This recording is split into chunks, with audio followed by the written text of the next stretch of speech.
ਵਾਹਿਗੁਰੂ ਜੀ ਕਾ ਖਾਲਸਾ ਵਾਹਿਗੁਰੂ ਜੀ ਕੀ ਫਤਿਹ। ਧੰਨ ਧੰਨ ਧੰਨ ਸ਼੍ਰੀ ਗੁਰੂ ਗ੍ਰੰਥ ਸਾਹਿਬ ਮਹਾਰਾਜ। ਆਪਣੇ ਪਵਿੱਤਰ ਪਾਵਨ ਅੰਗ 469 ਤੋਂ ਧੰਨ ਸ਼੍ਰੀ ਗੁਰੂ ਨਾਨਕ ਦੇਵ ਮਹਾਰਾਜ ਜੀ ਦੀ ਮਹਾ ਪਵਿੱਤਰ ਪਾਵਨ ਬਾਣੀ ਆਸਾ ਜੀ ਦੀ ਵਾਰ ਦੇ ਰਾਹੀਂ ਆਪਾਂ ਨੂੰ ਉਪਦੇਸ਼ ਬਖਸ਼ਿਸ਼ ਕਰ ਰਹੇ ਨੇ। ਅੱਜ ਆਪਾਂ 12ਵੀਂ ਪੌੜੀ ਦੀ ਜਿਹੜੀ ਹੈ ਉਹਦੇ ਸੰਬੰਧਿਤ ਸ਼ਲੋਕ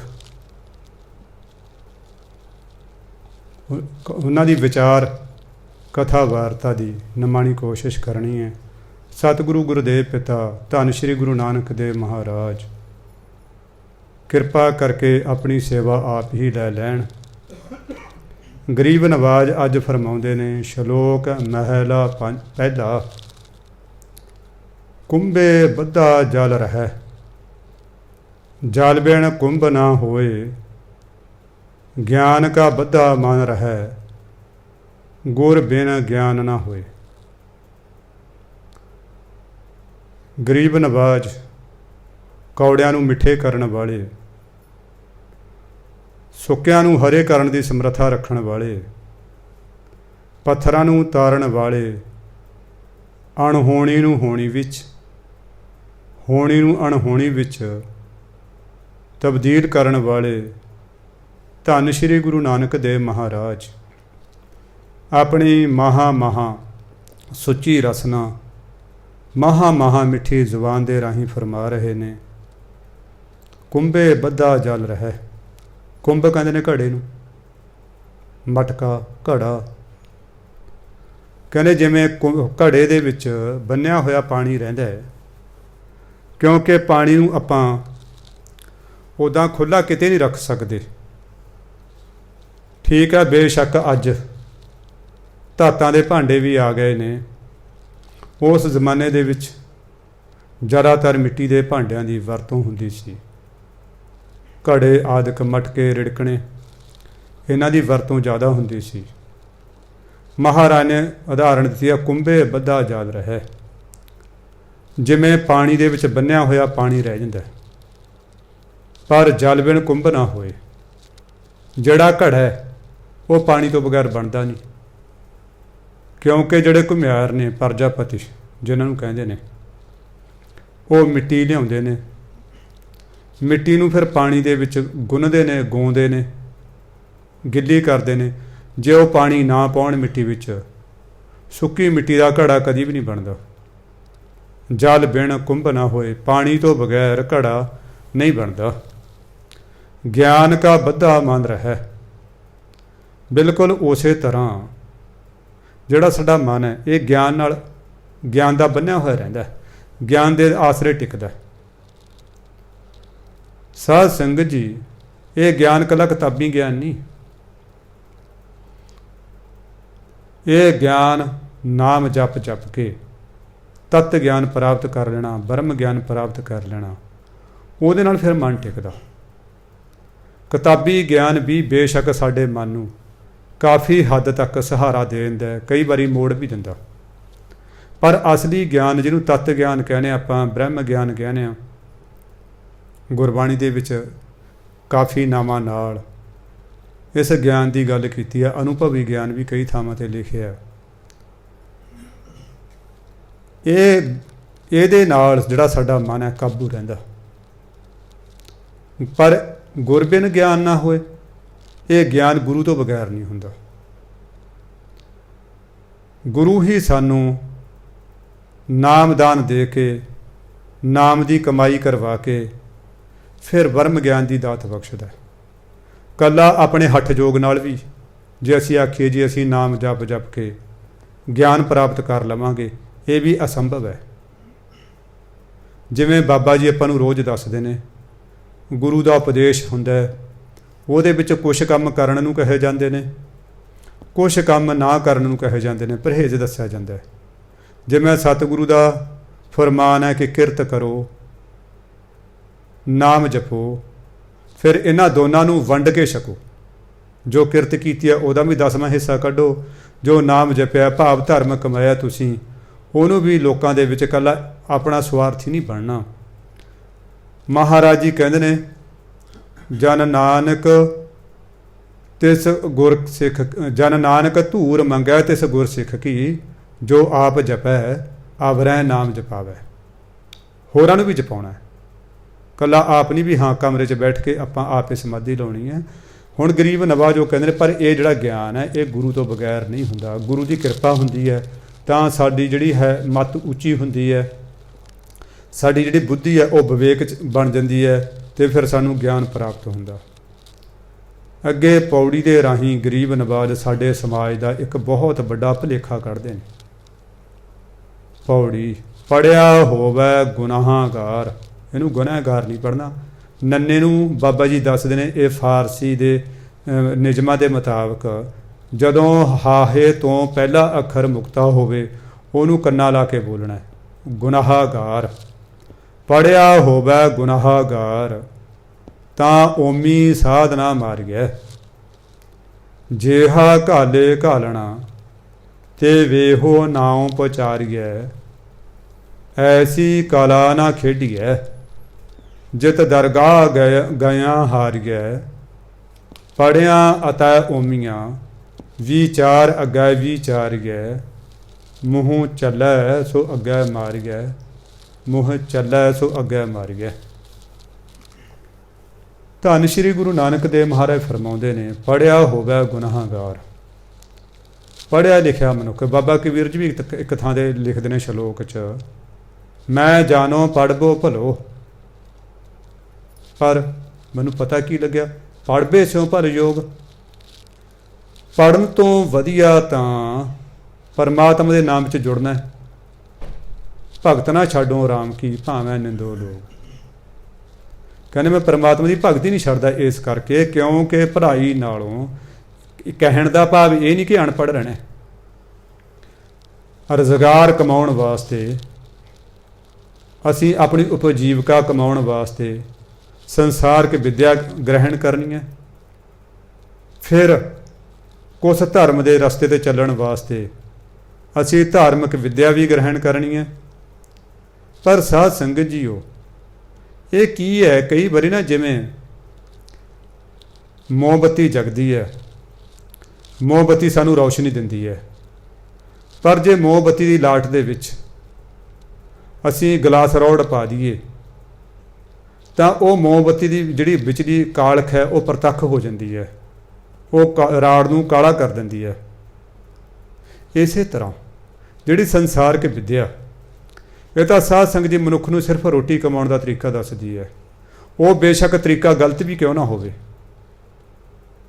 ਹੁਣ ਜਿਵੇਂ ਕੁਛ ਸਬਜੈਕਟ ਐਸੇ ਨੇ, ਉਹਦਾ ਬੰਦੇ ਨੂੰ ਬਿਲਕੁਲ ਕਮਰਸ਼ੀਅਲ ਮਾਈਂਡ ਦਾ ਬਣਾਉਂਦੇ ਨੇ, ਮਨੀ ਮਾਈਂਡ ਬਣਾਉਂਦੇ ਨੇ।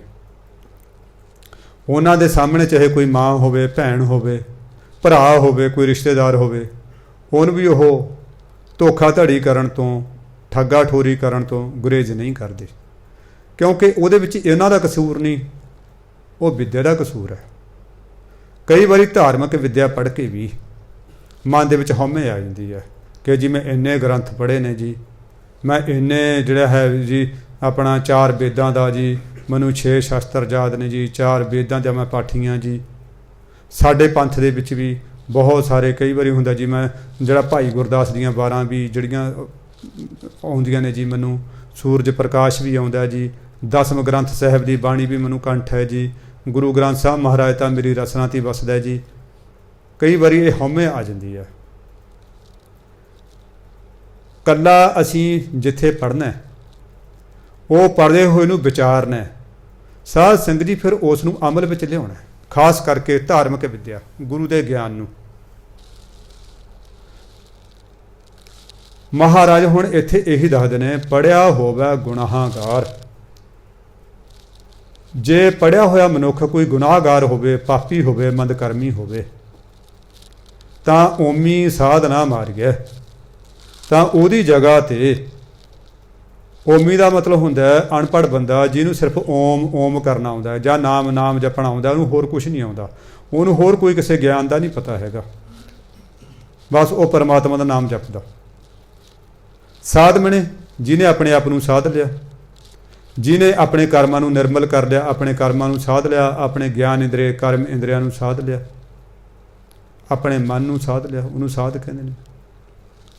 ਜੇ ਕੋਈ ਪੜ੍ਹਿਆ ਹੋਇਆ ਮਨੁੱਖ ਮੰਦਕਰਮੀ ਹੋਵੇ ਤਾਂ ਉਹਦੀ ਜਗ੍ਹਾ 'ਤੇ ਅਨਪੜ੍ਹ ਬੰਦੇ ਨੂੰ, ਅਨਪੜ੍ਹ ਸਾਧ ਨੂੰ ਨਹੀਂ ਮਾਰਿਆ ਜਾਂਦਾ, ਨਹੀਂ ਕੁੱਟਿਆ ਜਾਂਦਾ। ਭਾਵ ਪੜ੍ਹੇ ਲਿਖੇ ਮਨੁੱਖ ਨੂੰ ਆਪਣੇ ਮੰਦ ਕਰਮਾਂ ਦਾ ਲੇਖਾ ਦੇਣਾ ਪਏਗਾ,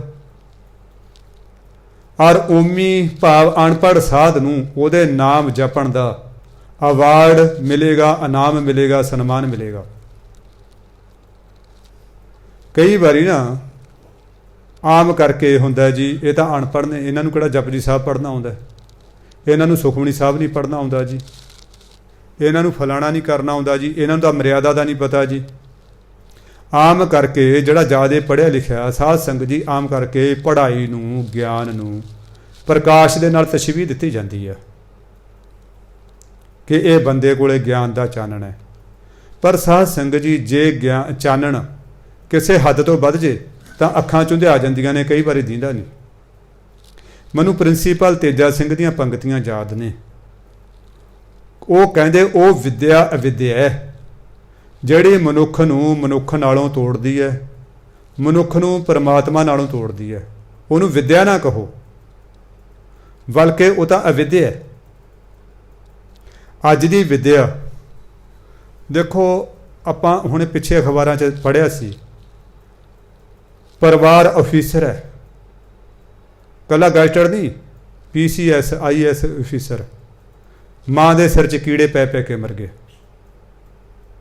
ਇਹ ਸਾਡੀ ਵਿਦਿਆ ਨੇ ਸਾਨੂੰ ਸਿਖਾਇਆ।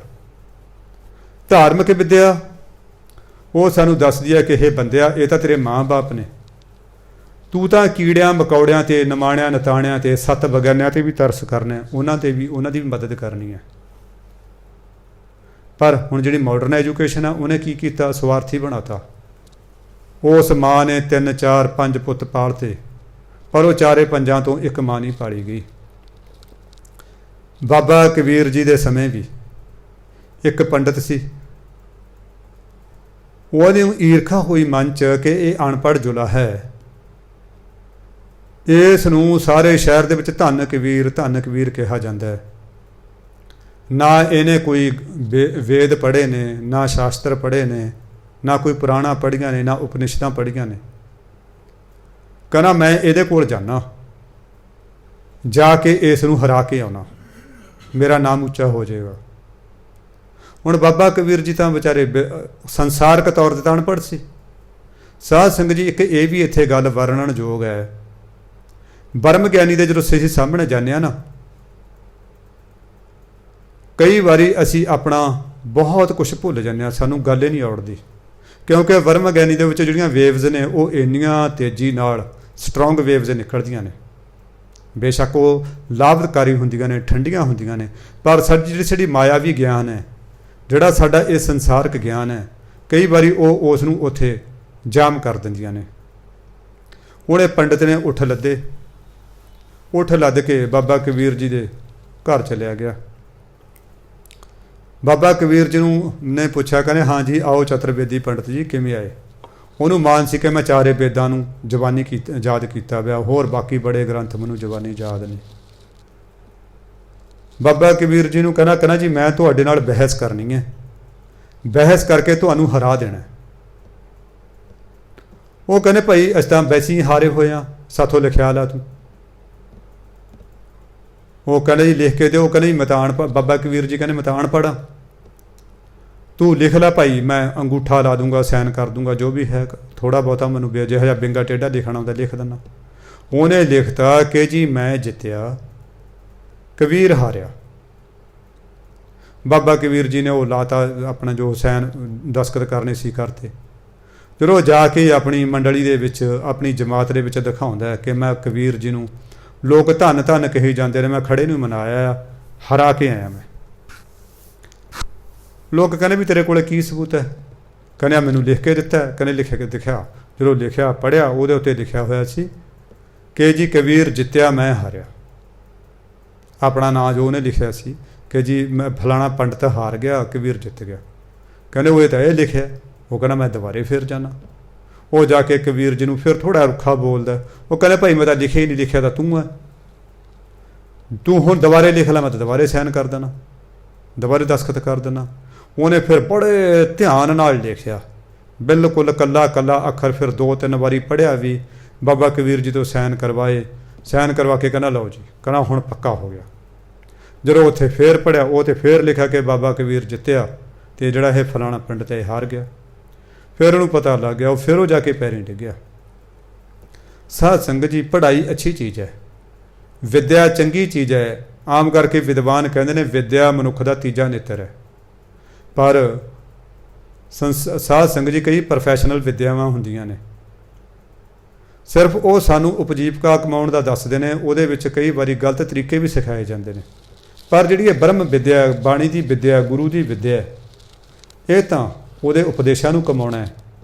ਜਿਵੇਂ ਗੁਰੂ ਕਹਿੰਦਾ, ਉਹਦੇ ਹੁਕਮ ਨੂੰ ਮੰਨ ਕੇ, ਉਹਦੇ ਭਾਣੇ ਨੂੰ ਮਿੱਠਾ ਕਰਕੇ ਅਸੀਂ ਆਪਣੇ ਮਨ 'ਚ ਮੰਨਣਾ।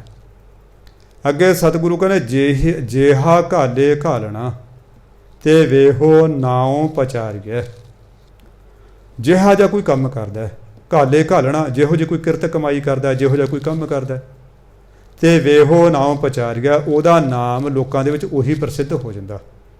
ਆਮ ਕਰਕੇ ਮੈਂ ਪਿੰਡਾਂ ਦੇ ਵਿੱਚ ਦੇਖਿਆ, ਨਾਮ ਕਈ ਵਾਰੀ ਬੰਦੇ ਦਾ ਹੋਰ ਹੁੰਦਾ ਅਸਲੀ ਨਾਮ ਤਾਂ, ਪਰ ਉਹਨੂੰ ਲੋਕ ਨਾ ਦੂਸਰੇ ਨਾਮ ਕਰਕੇ ਜਾਣਦੇ ਨੇ। ਕਿਸੇ ਨੂੰ ਠੱਗ ਦੇ ਨਾਲ, ਕਿਸੇ ਨੂੰ ਸਾਧ ਦੇ ਨਾਲ, ਕਿਸੇ ਨੂੰ ਇਸ ਤਰ੍ਹਾਂ ਦਾ ਜਿਹੜਾ ਗੁਣਾਤਮਕ ਨਾਮ ਹੁੰਦਾ ਉਹਦੇ ਨਾਲ ਉਹਨੂੰ ਜਾਣਦੇ ਨੇ। ਸਾਧ ਸੰਗਤ ਜੀ, ਬੰਦਾ ਚਾਹੇ ਅੰਦਰ ਬੈਠ ਕੇ ਵੀ ਕੰਮ ਕਰੇ ਨਾ, ਕੋਈ ਗਲਤ ਜਾਂ ਚੰਗੇ, ਪਰ ਉਹ ਇੱਕ ਕਿਸੇ ਵੇਲੇ ਪ੍ਰਗਟ ਹੋ ਜਾਂਦੇ ਨੇ। ਲੋਕੀ ਉਹਦਾ ਗੁਣਾਤਮਕ ਨਾਮ ਉਹੋ ਜਿਹਾ ਰੱਖ ਦਿੰਦੇ ਨੇ। ਜੇ ਉਹ ਝੂਠਾ ਹੈ ਤਾਂ ਉਹਦਾ ਕੋਈ ਉਹੋ ਜਿਹਾ ਨਾਮ ਟਿਕ ਜਾਂਦਾ ਹੈ, ਕੋਈ ਉਹ ਚੋਰ ਠੱਗ ਹੈ ਉਹਦਾ ਨਾਮ ਉਹੋ ਜਿਹਾ ਟਿਕ ਜਾਂਦਾ ਹੈ। ਹਾਂ, ਜੇ ਕੋਈ ਧਰਮੀ ਬੰਦਾ ਤਾਂ ਉਹਨੂੰ ਕੋਈ ਗੁਰੂ ਜੀ ਦੇ ਨਾਲ ਯਾਦ ਕਰਦਾ, ਕੋਈ ਸੰਤ ਦੇ ਨਾਲ ਯਾਦ ਕਰਦਾ, ਉਹਨੂੰ ਬੜੇ ਬੜੇ ਜਿਹੜੇ ਵਿਸ਼ੇਸ਼ਣ ਫਿਰ ਲੋਕਾਂ ਵੱਲੋਂ ਪ੍ਰਦਾਨ ਕੀਤੇ ਜਾਂਦੇ ਨੇ। ਆਮ ਕਰਕੇ ਸਾਧ ਸੰਗਤ ਜੀ, ਆਪਾਂ ਕਿਸੇ ਬੰਦੇ ਨੂੰ ਜਾਣਦੇ ਵੀ ਨਾ ਹੋਈਏ, ਉਹ ਬੰਦਾ ਗਲਤ ਕੰਮ ਕਰਨ ਵਾਲਾ ਹੋਵੇ, ਪਾਪ ਕਮਾਉਣ ਵਾਲਾ ਹੋਵੇ, ਜਦੋਂ ਆਪਾਂ ਉਹਦੇ ਨੇੜੇ ਜਾਵਾਂਗੇ ਨਾ, ਉਹਦੇ ਵਿੱਚੋਂ ਇਹੋ ਜਿਹੀਆਂ ਵੇਵਜ਼ ਨਿਕਲਦੀਆਂ ਨੇ ਕਈ ਵਾਰੀ। ਸਾਧ ਸੰਗਤ ਜੀ, ਉਹ ਸਾਨੂੰ ਨਾ, ਉਹ ਤੋਂ ਬੇਸ਼ੱਕ ਉਹਦੇ ਕਰਮਾਂ ਬਾਰੇ ਸਾਨੂੰ ਨਾ ਪਤਾ ਲੱਗੇ, ਪਰ ਸਾਨੂੰ ਇਹ ਜ਼ਰੂਰ ਮਹਿਸੂਸ ਹੋ ਜਾਂਦਾ, ਯਾਰ ਵੀ ਬੰਦਾ ਠੀਕ ਨਹੀਂ ਹੈ। ਇਹਦੇ ਉਲਟ ਜੇ ਕੋਈ ਬੰਦਾ ਅੱਛੇ ਕੰਮ ਕਰਨ ਵਾਲਾ ਹੈ, ਉਹਦੇ ਬਾਰੇ ਬੇਸ਼ੱਕ ਅਸੀਂ ਨਾ ਜਾਣਦੇ ਹੋਈਏ, ਉਹਦੇ ਵਿੱਚੋਂ ਇਹੋ ਜਿਹੀਆਂ ਠੰਡੀਆਂ ਵੇਵਜ਼, ਮਨ ਨੂੰ ਸ਼ਾਂਤੀ ਦੇਣ ਵਾਲੀਆਂ ਲਹਿਰਾਂ ਨਿਕਲਦੀਆਂ ਨੇ। ਸਾਨੂੰ ਲੱਗਦਾ ਯਾਰ ਵੀ ਹਾਂ, ਇਹ ਬੰਦਾ ਕੋਈ ਰੱਬ ਦਾ ਨਾਮ ਜਪਣ ਵਾਲਾ ਹੈ। ਮੈਨੂੰ ਯਾਦ ਹੈ, ਮਈ ਜੂਨ ਦਾ ਮਹੀਨਾ ਸੀ, ਮੇਰੀ ਡਿਊਟੀ ਲੱਗੀ ਘਰ ਘਰ ਸਰਵੇ ਕਰਨ ਦੀ, ਇਲੈਕਸ਼ਨ ਕਮਿਸ਼ਨ ਵੱਲੋਂ। ਮਤਲਬ 11, 11:30 ਦਾ ਟਾਈਮ ਹੋ ਗਿਆ, ਲਾਲਚ ਹੋ ਗਿਆ, ਚੱਲ 4 ਘਰ ਨਿਬੇੜ ਦਈਏ। ਤਾਂ ਮੈਂ ਬੈਲ ਮਾਰੀ ਇੱਕ ਘਰ ਦੀ, ਉਹ ਬੈਲ ਸੁਣ ਕੇ ਕਿੰਨੀ ਦੇਰ ਕੋਈ ਬਾਹਰ ਨਹੀਂ ਨਿਕਲਿਆ। ਮੈਂ ਫੇਰ ਬੈਲ ਮਾਰੀ, ਇੱਕ ਗਰਮੀ, ਇੱਕ ਉੱਥੇ ਪੂਰਾ ਟੌਂਠਾ ਪੈ ਰਿਹਾ ਸੀ, ਮਤਲਬ ਗਰਮੀ ਬਹੁਤ ਜ਼ਿਆਦਾ ਮਹਿਸੂਸ ਹੋ ਰਹੀ ਸੀ, ਧੁੱਪ ਸਿੱਧੀ ਪੈ ਰਹੀ ਸੀ, ਕਿਤੇ ਸਿਰ ਲੁਕਾਉਣ ਨੂੰ ਛਾਂ ਵੀ ਨਹੀਂ ਸੀ। ਤਾਂ ਉਹ ਇੱਕ ਜਿਹੜਾ ਭਈਆ ਸੀ ਉਹਨਾਂ ਦਾ ਨੌਕਰ, ਉਹ ਬਾਹਰ ਨਿਕਲਿਆ। ਉਹਨੇ ਮੈਨੂੰ ਪੁੱਛਿਆ, ਮੈਂ ਉਹਨੂੰ ਦੱਸਿਆ ਵੀ ਜਾ ਕੇ ਕਹਿ ਪਈ ਸਾਹਿਬ ਨੂੰ ਵੀ ਇਲੈਕਸ਼ਨ ਕਮਿਸ਼ਨ ਵੱਲੋਂ ਕੋਈ ਬੰਦਾ ਸਰਵੇ ਕਰਨ ਆਇਆ। ਉਹਨੇ ਉਹ ਜਾ ਕੇ ਦੱਸਿਆ ਤਾਂ ਉਹ ਸਰਦਾਰ ਜੀ ਨੇ, ਸ਼ਾਇਦ ਐਤਵਾਰ ਦਾ ਦਿਨ ਸੀ, ਸਰਦਾਰ ਜੀ ਨੇ ਚਿੱਟਾ ਕੁੜਤਾ ਪਜਾਮਾ ਜਾਂ ਜਿਵੇਂ ਆਪਾਂ ਘਰੇ ਪਾਈਦਾ ਉਹੋ ਜਿਹਾ ਪਾਇਆ ਹੋਇਆ, ਕੇਸੀ ਇਸ਼ਨਾਨ ਕਰਕੇ ਸਿਰ 'ਤੇ ਉਹਨੇ ਚਿੱਟੇ ਹੀ ਕੱਪੜਾ ਲਿਆ ਹੋਇਆ। ਸਰਦਾਰ ਜੀ ਦਾ ਦਾੜਾ ਖੁੱਲ੍ਹਾ ਸੀ ਛੁੱਟੀ ਵਾਲੇ ਦਿਨ ਕਰਕੇ। ਅਤੇ ਉਹ ਜੋ ਸਰਦਾਰ ਜੀ ਬਾਹਰ ਨਿਕਲੇ, ਮੈਂ ਉਹਨਾਂ ਨੂੰ ਫਤਿਹ ਬੁਲਾਈ।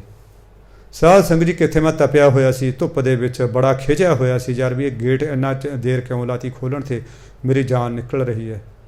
ਪਰ ਉਹ ਸਰਦਾਰ ਜੀ ਨੂੰ ਦੇਖਣ ਸਾਰ, ਮੈਂ ਉਹ ਸਰਦਾਰ ਜੀ ਦਾ ਨਾਂ ਤਾਂ ਸਿਰਫ ਵੋਟਰ ਸੂਚੀ 'ਚੋਂ ਦੇਖ ਕੇ ਜਾਣਦਾ ਸੀ, ਮੈਨੂੰ ਉਹ ਨਹੀਂ ਪਤਾ ਸੀ ਉਹ ਕੰਮ ਕੀ ਕਰਦੇ ਨੇ, ਉਹਨਾਂ ਦਾ ਕਾਰੋ ਵਿਹਾਰ ਕੀ ਹੈ, ਉਹਨਾਂ ਦੀ ਪ੍ਰਾਈਵੇਟ ਲਾਈਫ ਕਿਹੋ ਜਿਹੀ ਹੈ, ਮੈਨੂੰ ਇਹਦੇ ਬਾਰੇ ਕੋਈ ਵੀ ਗਿਆਨ ਨਹੀਂ ਸੀ।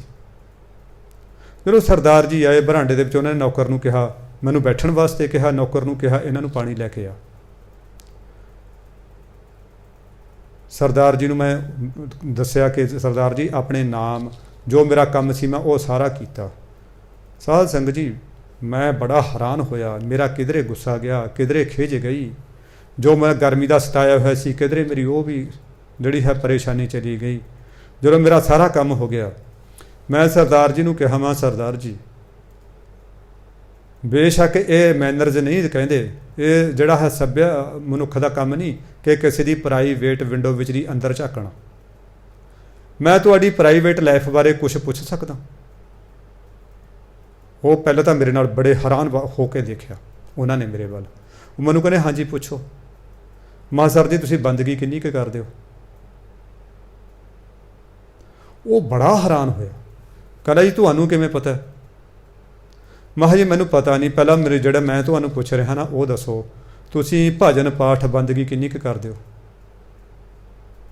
ਉਹ ਮੈਨੂੰ ਕਹਿੰਦਾ, ਸਰਦਾਰ ਜੀ, ਮੈਂ ਹੁਣ ਸਹਿਜ ਪਾਠ ਕਰਦਾ ਕਰਦੇ ਹੀ ਨੌਕਰ ਦੇ ਕਹੇ ਤੋਂ ਉੱਠ ਕੇ ਆਇਆ।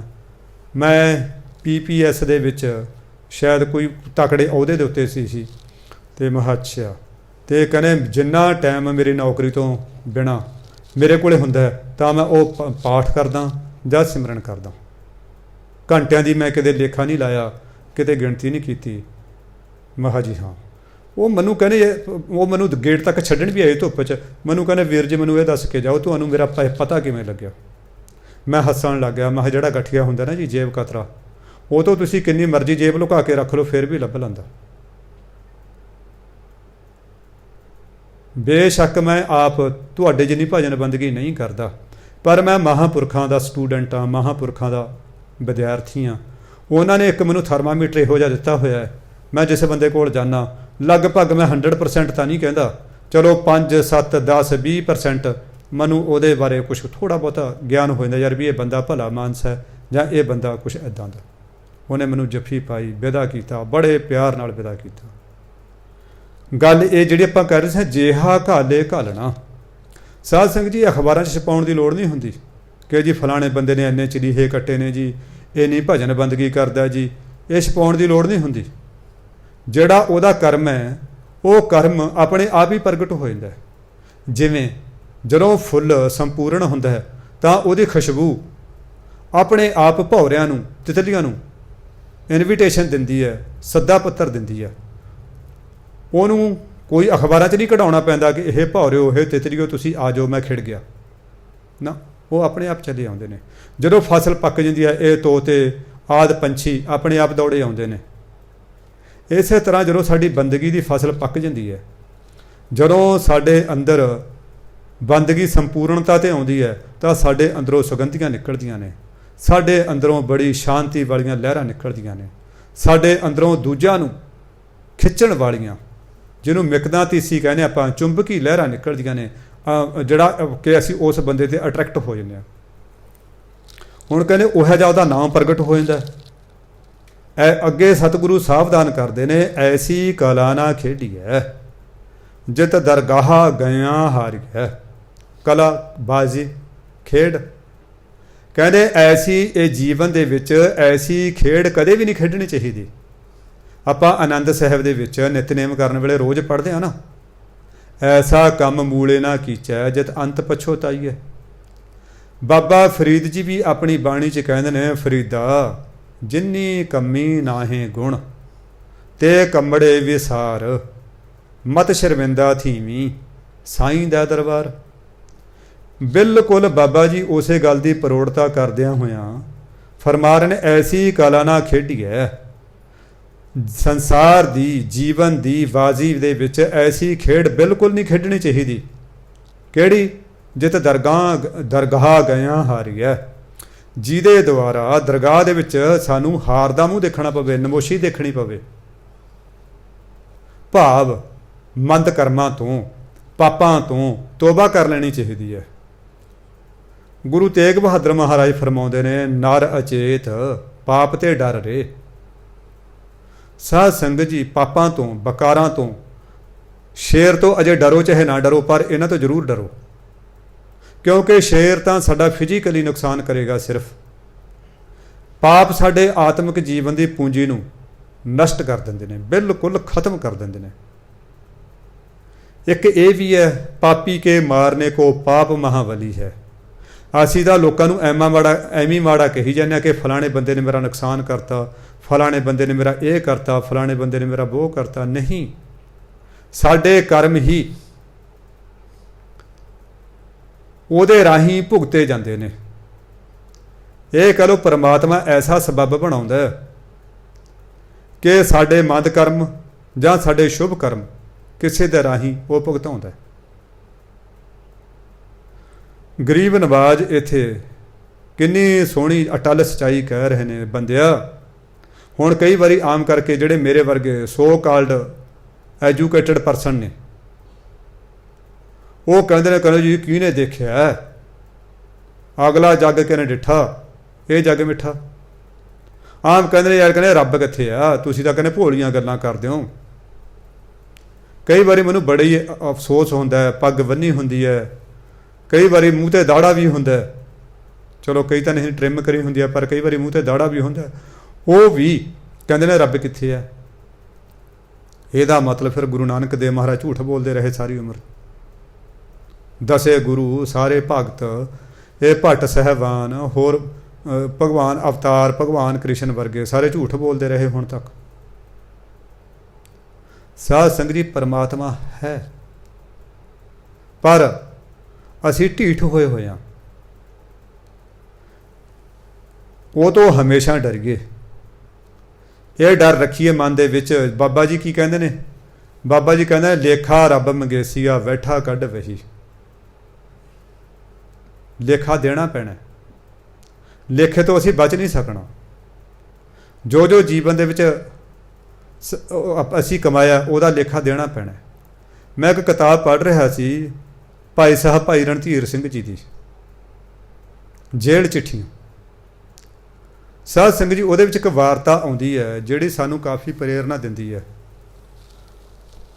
ਇਹ ਭਾਈ ਸਾਹਿਬ ਭਾਈ ਰਣਧੀਰ ਸਿੰਘ ਜੀ, ਇਹ ਤਕੜੇ ਜਿਹੜਾ ਹੈ ਦੇਸ਼ ਭਗਤੀ ਦੇ ਵਿੱਚ ਵੀ ਰੰਗੇ ਹੋਏ ਸੀ। ਦੇਸ਼ ਵਿਆਪੀ ਲਹਿਰਾਂ ਇਹਨਾਂ ਨੇ ਚਲਾਈਆਂ। ਸਾਧ ਸੰਗਤ ਜੀ, ਉਹ ਇਹਨਾਂ ਨੂੰ ਅੰਗਰੇਜ਼ ਸਰਕਾਰ ਨੇ ਪਕੜ ਕੇ ਲਿਆ। ਪਹਿਲਾਂ ਪੰਜਾਬ ਦੀਆਂ ਜੇਲ੍ਹਾਂ 'ਚ ਬੰਦ ਰੱਖਿਆ, ਫਿਰ ਇਹਨਾਂ ਦੇਖਿਆ ਵੀ ਹੁਣ ਪੰਜਾਬ ਦੇ ਵਿੱਚ ਬਗਾਵਤ ਹੋ ਸਕਦੀ ਹੈ। ਫਿਰ ਉਹਨਾਂ ਨੂੰ ਹਜ਼ਾਰੀ ਬਾਗ, ਜਿਹੜਾ ਅੱਜ ਕੱਲ੍ਹ ਸ਼ਾਇਦ ਛੱਤੀਸਗੜ੍ਹ ਦੇ ਵਿੱਚ ਆਉਂਦਾ, ਉੱਥੇ ਭੇਜਤਾ। ਪਹਿਲਾਂ ਬਿਹਾਰ ਦੇ ਵਿੱਚ ਸੀ, ਉੱਥੇ ਭੇਜਤਾ। ਉੱਥੇ ਜਦੋਂ ਭੇਜਿਆ ਨਾ, ਨਾਲ ਇਹਨਾਂ ਦੇ ਹੋਰ ਜਥੇ ਦੇ ਸਿੰਘ ਸੀ। ਉੱਥੇ ਹਸਪਤਾਲ ਦੇ ਵਿੱਚ ਇੱਕ ਹੋਰ ਐਜੀਟੇਟਰ, ਭਾਵ ਸਿਆਸੀ ਕੈਦੀ ਸੀ, ਉਹਦਾ ਨਾਂ ਸੀ ਟੇਕ ਸਿੰਘ। ਅੰਗਰੇਜ਼ ਡਾਕਟਰ ਸੀ, ਅੰਗਰੇਜ਼ ਸਾਰਾ ਸਟਾਫ ਸੀ। ਉਹ ਬੜਾ ਚੀਕਾਂ ਮਾਰਦਾ ਸੀ, ਡਰਦਾ ਸੀ, ਮਾਰਤਾ ਹੋਏ, ਖਾ ਲਿਆ ਹੋਏ, ਬਚਾਓ ਬਚਾਓ ਬਚਾਓ। ਉਸ ਨੂੰ ਕਿਸੇ ਨੇ ਦੱਸਿਆ, ਟੇਕ ਸਿਆ, ਪੰਜਾਬ ਦੇ ਵਿੱਚੋਂ ਜਥਾ ਆਇਆ, ਭਾਈ ਸਾਹਿਬ ਭਾਈ ਰਣਧੀਰ ਸਿੰਘ ਆਪਣੇ ਜਥੇ ਦੇ ਸਿੰਘਾਂ ਨਾਲ ਆਏ ਨੇ, ਤੂੰ ਉਹਨਾਂ ਨੂੰ ਬੇਨਤੀ ਕਰ, ਸ਼ਾਇਦ ਉਹ ਤੇਰਾ ਪਾਪ ਕੱਟ ਦੇਣ, ਕਿਉਂਕਿ ਉਹਨਾਂ ਨੂੰ ਬਹੁਤ ਜ਼ਿਆਦਾ ਬਾਣੀ ਆਉਂਦੀ ਆ, ਬਹੁਤ ਵਧੀਆ ਕੀਰਤਨ ਕਰਦੇ ਨੇ। ਪ੍ਰੇਰਨਾ ਦੇ ਨਾਲ ਭਾਈ ਇਹਨੇ ਟੇਕ ਸਿੰਘ ਨੇ ਅੰਗਰੇਜ਼ ਡਾਕਟਰ ਨੂੰ ਬੇਨਤੀ ਕੀਤੀ, ਬਈ ਜੀ ਤੁਹਾਡਾ ਬਹੁਤ ਭਲਾ ਹੋਏਗਾ, ਤੁਸੀਂ ਮੈਨੂੰ ਭਾਈ ਰਣਧੀਰ ਸਿੰਘ ਦੇ ਨਾਲ ਮਿਲਵਾ ਦਿਓ। ਉਹ ਡਾਕਟਰ ਕਹਿੰਦਾ ਵੀ ਉਹ ਬੜਾ ਖਤਰਨਾਕ ਕੈਦੀ ਹੈ, ਉਹਨੂੰ ਇਕੱਲੇ ਨੂੰ ਰੱਖਿਆ ਗਿਆ, ਬਈ ਮੈਂ ਉਸ ਨੂੰ ਤੁਹਾਨੂੰ ਨਹੀਂ ਮਿਲਾ ਸਕਦਾ। ਜਦੋਂ ਉਹਨੇ ਜ਼ਿਆਦਾ ਹਾੜੇ ਕੱਢੇ, ਕਹਿੰਦਾ ਵੀ ਫਿਰ ਇੱਕ ਕੰਮ ਕਰਦੇ ਹਾਂ, ਮੈਂ ਆਊਟ ਆਫ ਵੇ ਜਾ ਕੇ ਆਪਣੇ ਰਿਸਕ ਦੇ ਉੱਤੇ ਤੁਹਾਨੂੰ ਉਸ ਨੂੰ ਅੱਧੀ ਰਾਤ ਨੂੰ ਮਿਲਾ ਸਕਦਾ, ਕਿਉਂਕਿ ਉਦੋਂ ਚੈਕਿੰਗ ਦਾ ਡਰ ਬੜਾ ਘੱਟ ਹੁੰਦਾ। ਉਹ ਵੀ ਇੱਕ ਸਿਰਫ ਮੈਂ ਤੁਹਾਡੀਆਂ ਧਾਰਮਿਕ ਭਾਵਨਾਵਾਂ ਨੂੰ ਸਮਝਦਿਆਂ ਹੋਇਆ। ਉਹ ਕਹਿੰਦੇ ਤੁਹਾਡਾ ਬਹੁਤ ਭਲਾ ਹੋਊਗਾ ਜੇ ਤੁਸੀਂ ਮੈਨੂੰ ਮਿਲਾ ਦਿਓ। ਉਹਨਾਂ ਨੇ ਭਾਈ ਸਾਹਿਬ ਰਣਧੀਰ ਸਿੰਘ ਨੂੰ ਸੁਨੇਹਾ ਦਿੱਤਾ ਵੀ ਰਾਤ ਨੂੰ 12:15 ਵਜੇ ਤਿਆਰ ਰਹਿਣਾ, ਵੀ ਤੇਰਾ ਇੱਕ ਜਾਣੂ, ਤੇਰਾ ਪ੍ਰੇਮੀ ਤੈਨੂੰ ਬਹੁਤ ਸ਼ਿੱਦਤ ਨਾਲ ਯਾਦ ਕਰ ਰਿਹਾ। ਭਾਈ ਸਾਹਿਬ ਚਲੋ ਉਹ ਕਹਿੰਦੇ ਵੀ ਠੀਕ ਆ, ਕਿਉਂਕਿ ਉਹ ਤਾਂ ਸਾਰੀ ਰਾਤ ਸੌਂਦੇ ਨਹੀਂ ਸੀ, ਕਿਤੇ ਮਾੜਾ ਮੋਟਾ ਹੋਇਆ ਸੁਸਤਾ ਲੇ ਥੋੜ੍ਹਾ ਬਹੁਤ ਹੀ, ਅਤੇ ਉਹਨੇ 'ਚ ਉਹ ਫਰੈਸ਼ ਹੋ ਜਾਂਦੇ ਸੀ। ਨਾਮ ਦੀ ਐਨਰਜੀ ਇੰਨੀ ਸੀ ਅੰਦਰ, ਜਿਹੜੀ ਨੀਂਦ ਨੇ ਉਹਨਾਂ ਨੂੰ ਤਾਜ਼ਗੀ ਦੇਣੀ ਸੀ, ਉਹ ਨਾਮ ਨਾਲੇ ਤਾਜ਼ੇ ਤਾਜ਼ੇ ਰਹਿੰਦੇ ਸੀ। ਜਦੋਂ ਉਹ ਡਾਕਟਰ ਅਤੇ ਉਹ ਸਿਪਾਹੀ ਉਹਨਾਂ ਨੂੰ ਲੈਣ ਆਏ, ਤਾਂ ਭਾਈ ਸਾਹਿਬ ਨੇ ਆਪਣੇ ਜਿਹੜੇ ਜਥੇ ਦੇ ਸੀ ਹੋਰ ਵੈਰਕਾਂ ਦੇ ਨਾਲ ਕੋਠੜੀਆਂ ਦੇ ਵਿੱਚ, ਚੱਕੀਆਂ ਦੇ ਵਿੱਚ, ਉਹਨਾਂ ਨੂੰ ਕਹਿੰਦੇ ਵੀ ਮਿੱਤਰੋ ਤੁਸੀਂ ਨਾ ਹੁਣ, ਉਹ ਉਹਨਾਂ ਦੀ ਬੋਲੀ ਸੀ, ਤੁਸੀਂ ਸੁਖਮਨੀ ਸਾਹਿਬ ਦੇ ਖੰਡੇ ਖੜਕਾ ਦਿਓ, ਭਾਵ ਸੁਖਮਨੀ ਸਾਹਿਬ ਦਾ ਪਾਠ ਕਰੋ। ਉਹਨਾਂ ਦੀ ਆਪਣੀ ਹਰੇਕ ਦਾ ਜਿਹੜੀ ਸ਼ੈਲੀ ਹੁੰਦੀ ਹੈ ਬੋਲਣ ਦੀ, ਕਹਿੰਦੇ ਵੀ ਤੁਸੀਂ ਸੁਖਮਨੀ ਸਾਹਿਬ ਦੇ ਖੰਡੇ ਖੜਕਾ ਦਿਓ। ਚਲੋ ਕਹਿੰਦੇ ਠੀਕ ਹੈ ਜੀ। ਉਹ ਗਏ ਤਾਂ ਜਦੋਂ ਦੇਖਿਆ ਭਾਈ ਸਾਹਿਬ ਕਹਿੰਦੇ ਜੀ ਮੈਨੂੰ ਉੱਥੇ ਐਂ ਆਵਾਜ਼ ਆਈ ਜਿਵੇਂ ਕੋਈ ਦੌੜ ਕੇ ਗਏ ਨੇ, ਕੁਛ ਕਈ ਬੰਦੇ ਦੌੜ ਕੇ ਗਏ ਨੇ। ਮੈਂ ਹੈਰਾਨ ਹੋਇਆ, ਮੈਨੂੰ ਦੱਸਿਆ ਤਾਂ ਕੁਛ ਹੈ ਨਾ। ਜਦੋਂ ਮੈਂ ਭਾਈ ਸਾਹਿਬ ਉਹਦੇ ਟੇਕ ਸਿੰਘ ਕੋਲ ਗਿਆ, ਟੇਕ ਸਿੰਘ ਕਹਿੰਦਾ ਭਾਈ ਜੀ ਮੈਨੂੰ ਸ਼ਾਂਤੀ ਆ ਗਈ, ਉਹ ਦੁਸ਼ਟ ਦੌੜ ਗਏ। ਮੈਂ ਆਖਿਆ ਟੇਕ ਸਿੰਘ ਮੈਂ ਤੈਨੂੰ ਜਾਣਦਾ ਨਹੀਂ ਹਾਂ, ਤੂੰ ਕੌਣ ਹੈ? ਉਹ ਕਹਿੰਦਾ ਜੀ ਹਾਂ ਤਾਂ ਮੈਂ ਸਿੱਖਾਂ ਦਾ ਮੁੰਡਾ, ਪਰ ਮੈਂ ਲਾਹੌਰ ਜਿਹੜਾ ਇਹ ਆਹ DAV ਸਕੂਲ ਦੇ ਵਿੱਚ ਪੜ੍ਹਨ ਲਾਇਆ ਇਹਨਾਂ ਨੇ, ਮੇਰੇ ਘਰਦਿਆਂ ਨੇ। ਉੱਥੇ ਮੈਂ ਕੁਸੰਗਤ 'ਚ ਪੈ ਗਿਆ, ਬਾਲ ਕਟਾਤੇ, ਕੇਸਾਂ ਦਾ ਕਤਲ ਕਰਵਾਤਾ, ਸਿਗਰਟਾਂ ਵਗੈਰਾ ਪੀਣੀਆਂ ਸ਼ੁਰੂ ਕਰਤੀਆਂ, ਕੁਸੰਗਤ 'ਚ ਪੈ ਗਿਆ। ਪਰ ਮੇਰੇ ਚੰਗੇ ਭਾਗ ਮੈਂ ਨਾ ਦੇਸ਼ ਭਗਤੀ ਦੀ ਲਹਿਰ 'ਚ ਕੁੱਦ ਗਿਆ। ਹੁਣ ਅਸੀਂ ਪਾਰਟੀ ਤਾਂ ਬਣਾ ਲਈ, ਪਾਰਟੀ ਨੂੰ ਚਲਾਉਣ ਵਾਸਤੇ ਪੈਸੇ ਦੀ ਜ਼ਰੂਰਤ ਹੁੰਦੀ ਹੈ, ਹਥਿਆਰ ਵੀ ਖਰੀਦਣੇ ਨੇ ਅਤੇ ਜਾਂ ਕੋਈ ਹੋਰ ਸਾਹਿਤ ਵੀ ਛਪਾਉਣਾ। ਕਹਿੰਦੇ ਅਸੀਂ ਦੇਖਿਆ ਵੀ ਅਸੀਂ ਕੀ ਲੁੱਟ ਗਏ। ਉਦੋਂ ਬੈਂਕਾਂ ਦਾ ਸਾਧ ਸੰਗ ਜੀ ਇੰਨੀਆਂ ਹੁੰਦੀਆਂ ਨਹੀਂ ਸੀ, ਸ਼ਾਹੂਕਾਰਾ ਕਰਦੇ ਹੁੰਦੇ ਸੀ। ਕਹਿੰਦੇ ਮੈਂ ਆਖਿਆ ਵੀ ਮੇਰੇ ਪਿੰਡ ਫਲਾਣਾ ਸ਼ਾਹੂਕਾਰ ਹੈ ਬਾਣੀਆਂ, ਉਹਨੂੰ ਲੁੱਟਦੇ ਹਾਂ ਅੱਜ। ਕਹਿੰਦੇ ਅਸੀਂ ਬੜੀਆਂ ਬੜੀਆਂ ਪੌੜੀਆਂ ਲੈ ਕੇ ਹਵੇਲੀ ਦੇ ਉੱਤੋਂ ਦੀ ਕਰੋਸ ਕਰਕੇ ਉਹ ਬਾਣੀਆਂ ਨੂੰ ਦੱਬ ਲਿਆ, ਸ਼ਾਹੂਕਾਰ ਨੂੰ ਦੱਬ ਲਿਆ। ਦੱਬ ਕੇ ਅਸੀਂ ਉਹਨੂੰ ਮਨਾਉਂਦੇ ਰਹੇ, ਉਹ ਨਹੀਂ ਮੰਨਿਆ। ਅਸੀਂ ਤਸੀਹੇ ਦੇਣੇ ਸ਼ੁਰੂ ਕਰਤੇ ਉਹਨੂੰ, ਉਹ ਫਿਰ ਨਹੀਂ ਮੰਨਿਆ। ਉਹਨੇ ਇੱਕੋ ਗੱਲ ਕਹੀ, ਕਹਿੰਦਾ ਜਿਹੜਾ ਮੈਂ ਇਹ ਕਮਾਈ ਕੀਤੀ ਹੈ ਉਹ ਮੈਂ ਆਪਣੇ ਬੱਚਿਆਂ ਵਾਸਤੇ ਕੀਤੀ ਹੈ, ਤੁਹਾਡੇ ਵਾਸਤੇ ਨਹੀਂ ਕੀਤੀ। ਚਮੜੀ ਜਾਏ ਪਰ ਦਮੜੀ ਨਾ ਜਾਏ। ਉਹ ਕਹਿੰਦੇ ਅਸੀਂ ਉਹਨੂੰ ਜਦੋਂ ਦੇਖਿਆ ਵੀ ਹੁਣ ਤਾਂ ਦਿਨ ਚੜ੍ਹਨ ਵਾਲਾ, ਅਸੀਂ ਕਹਿੰਦੇ ਫਿਰ ਵੀ ਹੁਣ ਤਾਂ ਅਸੀਂ ਫਸ ਜਾਵਾਂਗੇ, ਸਾਡੇ ਪੈਸਾ ਵੀ ਕੋਈ ਹੱਥ ਨਹੀਂ ਲੱਗਿਆ, ਅਸੀਂ ਉਹਨੂੰ ਕਤਲ ਕਰਕੇ ਆ ਗਏ। ਕਹਿੰਦਾ ਭਾਈ ਜੀ ਹੁਣ ਉਹ ਸ਼ਾਹੂਕਾਰ ਮੇਰੀ ਛਾਤੀ 'ਤੇ ਬੈਠਾ ਰਹਿੰਦਾ ਸਾਰਾ ਦਿਨ। ਉਹ ਕਹਿੰਦਾ ਲੈ ਵੀ ਮਿੱਤਰਾ, ਉਹ ਤਾਂ ਤੂੰ ਆਪਦੇ ਸਾਥੀਆਂ ਨਾਲ ਆ ਗਿਆ ਸੀ, ਹੁਣ ਦੱਸ ਹੁਣ ਤੂੰ ਕਿਵੇਂ ਕਰੇਂਗਾ? ਕਹਿੰਦਾ ਵੀਰ ਜੀ ਉਹ ਤੁਹਾਡੇ ਆਉਣ 'ਤੇ ਦੌੜਿਆ, ਉਹ ਤੁਸੀਂ ਕਿਰਪਾ ਕਰੋ। ਚਲੋ ਅੱਗੇ ਤਾਂ ਵਾਰਤਾ ਲੰਬੀ ਚੌੜੀ ਹੈ, ਆਪਾਂ ਮਤਲਬ ਫਿਰ ਉਹ ਭਾਈ ਸਾਹਿਬ ਕਹਿੰਦੇ ਵੀ ਹੁਣ ਟਾਈਮ ਹੋ ਗਿਆ। ਉਹ ਡਾਕਟਰ ਕਹਿੰਦਾ, ਅਤੇ ਭਾਈ ਸਾਹਿਬ ਵਾਪਸ ਆ ਗਏ। ਵਾਪਸ ਆ ਕੇ 4 ਵਜੇ ਸੁਨੇਹਾ ਮਿਲਿਆ, ਡਾਕਟਰ ਨੇ ਸੁਨੇਹਾ ਭੇਜਤਾ, ਕਹਿੰਦੇ ਭਾਈ ਜੀ ਟੇਕ ਸਿੰਘ ਬੜੀ ਸ਼ਾਂਤੀ ਦੀ ਮੌਤ ਮਰਿਆ ਹੁਣ, ਕਿਉਂਕਿ ਉਹਨਾਂ ਨੇ ਸਿੰਘਾਂ ਨੇ ਸੁਖਮਨੀ ਸਾਹਿਬ ਦੇ ਪਾਠ, ਹੋਰ ਪਾਠ ਉਹਦੇ ਲਈ ਜਿਹੜਾ ਹੈ ਬਹੁਤ ਜ਼ਿਆਦਾ ਕਰਨੇ ਸ਼ੁਰੂ ਕਰਤੇ। ਜਿਹੜਾ ਘੰਟਾ 2 ਘੰਟੇ ਦੇ ਵਿੱਚ ਉਹਨਾਂ ਨੇ ਕਿੰਨੀ ਪਾਠ ਕਰਤੇ। ਕਹਿਣ ਦਾ ਭਾਵ ਜਿਹੜਾ ਅਸੀਂ ਕੋਈ ਕਰਮ ਕਰਦੇ ਹਾਂ, ਚੰਗਾ ਕਰੀਏ ਜਾਂ ਮਾੜਾ ਕਰੀਏ, ਉਹਦਾ ਲੇਖਾ ਸਾਨੂੰ ਦੇਣਾ ਹੀ ਪੈਂਦਾ ਹੈ। ਹਾਂ ਕੁਛ ਹਿੱਸਾ ਉਹਦਾ ਇਸ ਸੰਸਾਰ 'ਚ ਭੁਗਤ ਜਾਂਦੇ ਹਾਂ, ਪਰ ਉੱਤੇ ਜਾ ਕੇ ਤਾਂ ਸਾਨੂੰ ਬੜੀਆਂ ਸਖਤ ਸਜ਼ਾਵਾਂ ਦਾ ਸਾਹਮਣਾ ਕਰਨਾ ਪੈਂਦਾ। ਬਾਹਰ ਕਹਿੰਦੇ ਪੜ੍ਹਿਆ ਅਤੇ ਓਮੀਆਂ ਵਿਚਾਰ ਅੱਗੇ ਵਿਚਾਰੀਐ। ਪੜ੍ਹਿਆਂ ਦੀ ਅਤੇ ਓਮ ਜਪਣ ਵਾਲਿਆਂ ਦੀ ਵਿਚਾਰ ਨੂੰ ਅੱਗੇ ਵਿਚਾਰਿਆ ਜਾਂਦਾ, ਭਾਵ ਉਹਨਾਂ ਨੇ ਕਿ ਨਾਮ ਜਪਿਆ, ਪੜ੍ਹੇ ਹੋਏ ਨੇ, ਜਾਂ ਇਹ ਓਮੀ ਸਾਧ ਨੇ ਨਾਮ ਜਪਿਆ। ਸਾਧ ਸੰਗਤ ਜੀ ਉੱਥੇ ਮਹਾਰਾਜ ਕਹਿੰਦੇ ਨਾਨਕ ਲੇਖਾ ਇੱਕ ਗੱਲ ਹੋਰ ਹਉਮੈ ਝਖਣਾ ਝਾਕ। ਆਪਾਂ ਪਿੱਛੇ ਬਾਬਾ ਜੀ ਦੇ ਮੁਖਾਰਬਿੰਦ ਤੋਂ ਸੁਣਿਆ ਸੀ ਨਾ, ਪੜ੍ਹ ਗਿਆ ਜੇਤੀ ਯਾਰ ਜਾ, ਪੜ੍ਹ ਗਿਆ ਜੇਤੇ ਮਾਸ ਮਾਂ। ਫਿਰ ਅੰਤ ਦੇ ਵਿੱਚ ਸਤਿਗੁਰੂ ਨੇ ਇਹੀ ਲਿਖਿਆ ਸੀ ਵੀ ਨਾਨਕ ਲੇਖਾ ਇੱਕ ਗੱਲ ਹੋਰ ਹਉਮੈ ਝਖਣਾ ਝਾਕ। ਲੇਖੇ ਤਾਂ ਸਿਰਫ ਨਾਮ ਜਪੇ ਹੋਏ ਨਾਮ ਨਹੀਂ ਪੈਣਾ। ਕਹਿੰਦੇ ਉੱਥੇ ਜਦੋਂ ਵਿਚਾਰ ਵਿਚਾਰੀ ਜਾਂਦੀ ਹੈ ਅੱਗੇ ਵੀ ਇਹਨਾਂ ਨੇ ਨਾਮ ਜਪਿਆ। ਮੋਹੇ ਚੱਲਾ ਸੋ ਅੱਗੇ ਮਰ ਗਿਆ। ਮੋਹੇ ਮਨੇ ਹੁੰਦਾ ਠੱਗਣਾ, ਜਿਵੇਂ ਆਪਾਂ ਪੜ੍ਹਦੇ ਹਾਂ ਜੇ ਮੁਹਾਕਾ ਘਰ ਮੋਹੈ ਪਿਤਰੀ ਚੋਰ ਕਰੇ। ਮੋਹੇ ਮਨੇ ਹੁੰਦਾ ਠੱਗ ਲੈਣਾ। ਜਿਹੜਾ ਬੰਦਾ ਇੱਥੇ ਆਪਣੇ ਜੀਵਨ ਦੇ ਵਿੱਚ ਠੱਗੀਆਂ ਮਾਰ ਕੇ ਜ਼ਿੰਦਗੀ ਜਿਉਂਦਾ, ਕਹਿੰਦੇ ਉਸ ਨੂੰ ਅੱਗੇ ਜਾ ਕੇ ਬਹੁਤ ਮਾਰਾਂ ਪੈਂਦੀਆਂ ਨੇ, ਬੜੀਆਂ ਸਖਤ ਸਜ਼ਾਵਾਂ ਦਾ ਉਸ ਨੂੰ ਸਾਹਮਣਾ ਕਰਨਾ ਪੈਂਦਾ। ਸਾਧ ਸੰਗਤ ਫਿਰ ਉਹ ਕੀਤੇ ਹੋਏ ਕਰਮ ਦੇ ਮੁਤਾਬਕ ਸਾਨੂੰ ਜੀਵਨ ਮਿਲਦਾ। ਲਾਲਚ ਵਾਲੇ ਕੰਮ ਕੀਤੇ ਨੇ ਤਾਂ ਸਾਨੂੰ ਕੁੱਤੇ ਦਾ ਜੀਵਨ ਮਿਲਦਾ, ਵਾਸ਼ਨਾਵਾਂ ਦੇ ਵਿੱਚ ਜੀਵਨ ਜਿਉਇਆ। ਦੇਖੋ ਆਪਾਂ ਨੂੰ ਭਗਤ ਬਾਣੀ ਦੇ ਵਿੱਚ ਭਗਤ ਬਾਬਾ ਤਰਲੋਚਨ ਸਿੰਘ ਜੀ ਕਹਿੰਦੇ ਨੇ, ਅੰਤ ਸਮੈ ਜੋ ਲక్ష్ਮੀ ਸਿਮਰੈ ਐਸੀ ਚਿੰਤਾ ਮੈਂ ਜੇ ਮਰੈ, ਬਲ ਬਲ ਸਰਪ ਜੋਨ ਅਵਤਰੈ। ਅੰਤ ਸਮੈ ਜੇ ਇਸਤਰੀ ਸਿਮਰੈ ਐਸੀ ਚਿੰਤਾ ਮੈਂ ਜੇ ਮਰੈ, ਫਿਰ ਬਲ ਬਲ ਬੇਸਵਾ ਜੋਨ ਅਵਤਰੈ। ਜਿਹੋ ਜਿਹਾ ਸਾਧ ਸੰਗਤ ਜੀ ਅੰਗਰੇਜ਼ੀ ਵਾਲੇ ਕਹਿੰਦੇ ਨੇ, ਕਹਿੰਦੇ ਜਿਹੜਾ ਰੋਮ ਵਾਜ਼ ਬਿਲਟ ਇਨ ਏ ਡੇ। ਕੋਈ ਆਪਾਂ ਘਰ ਵੀ ਬਣਾਉਂਦੇ ਹਾਂ ਉਹ ਇੱਕ ਦਿਨ 'ਚ ਨਹੀਂ ਬਣ ਜਾਂਦਾ।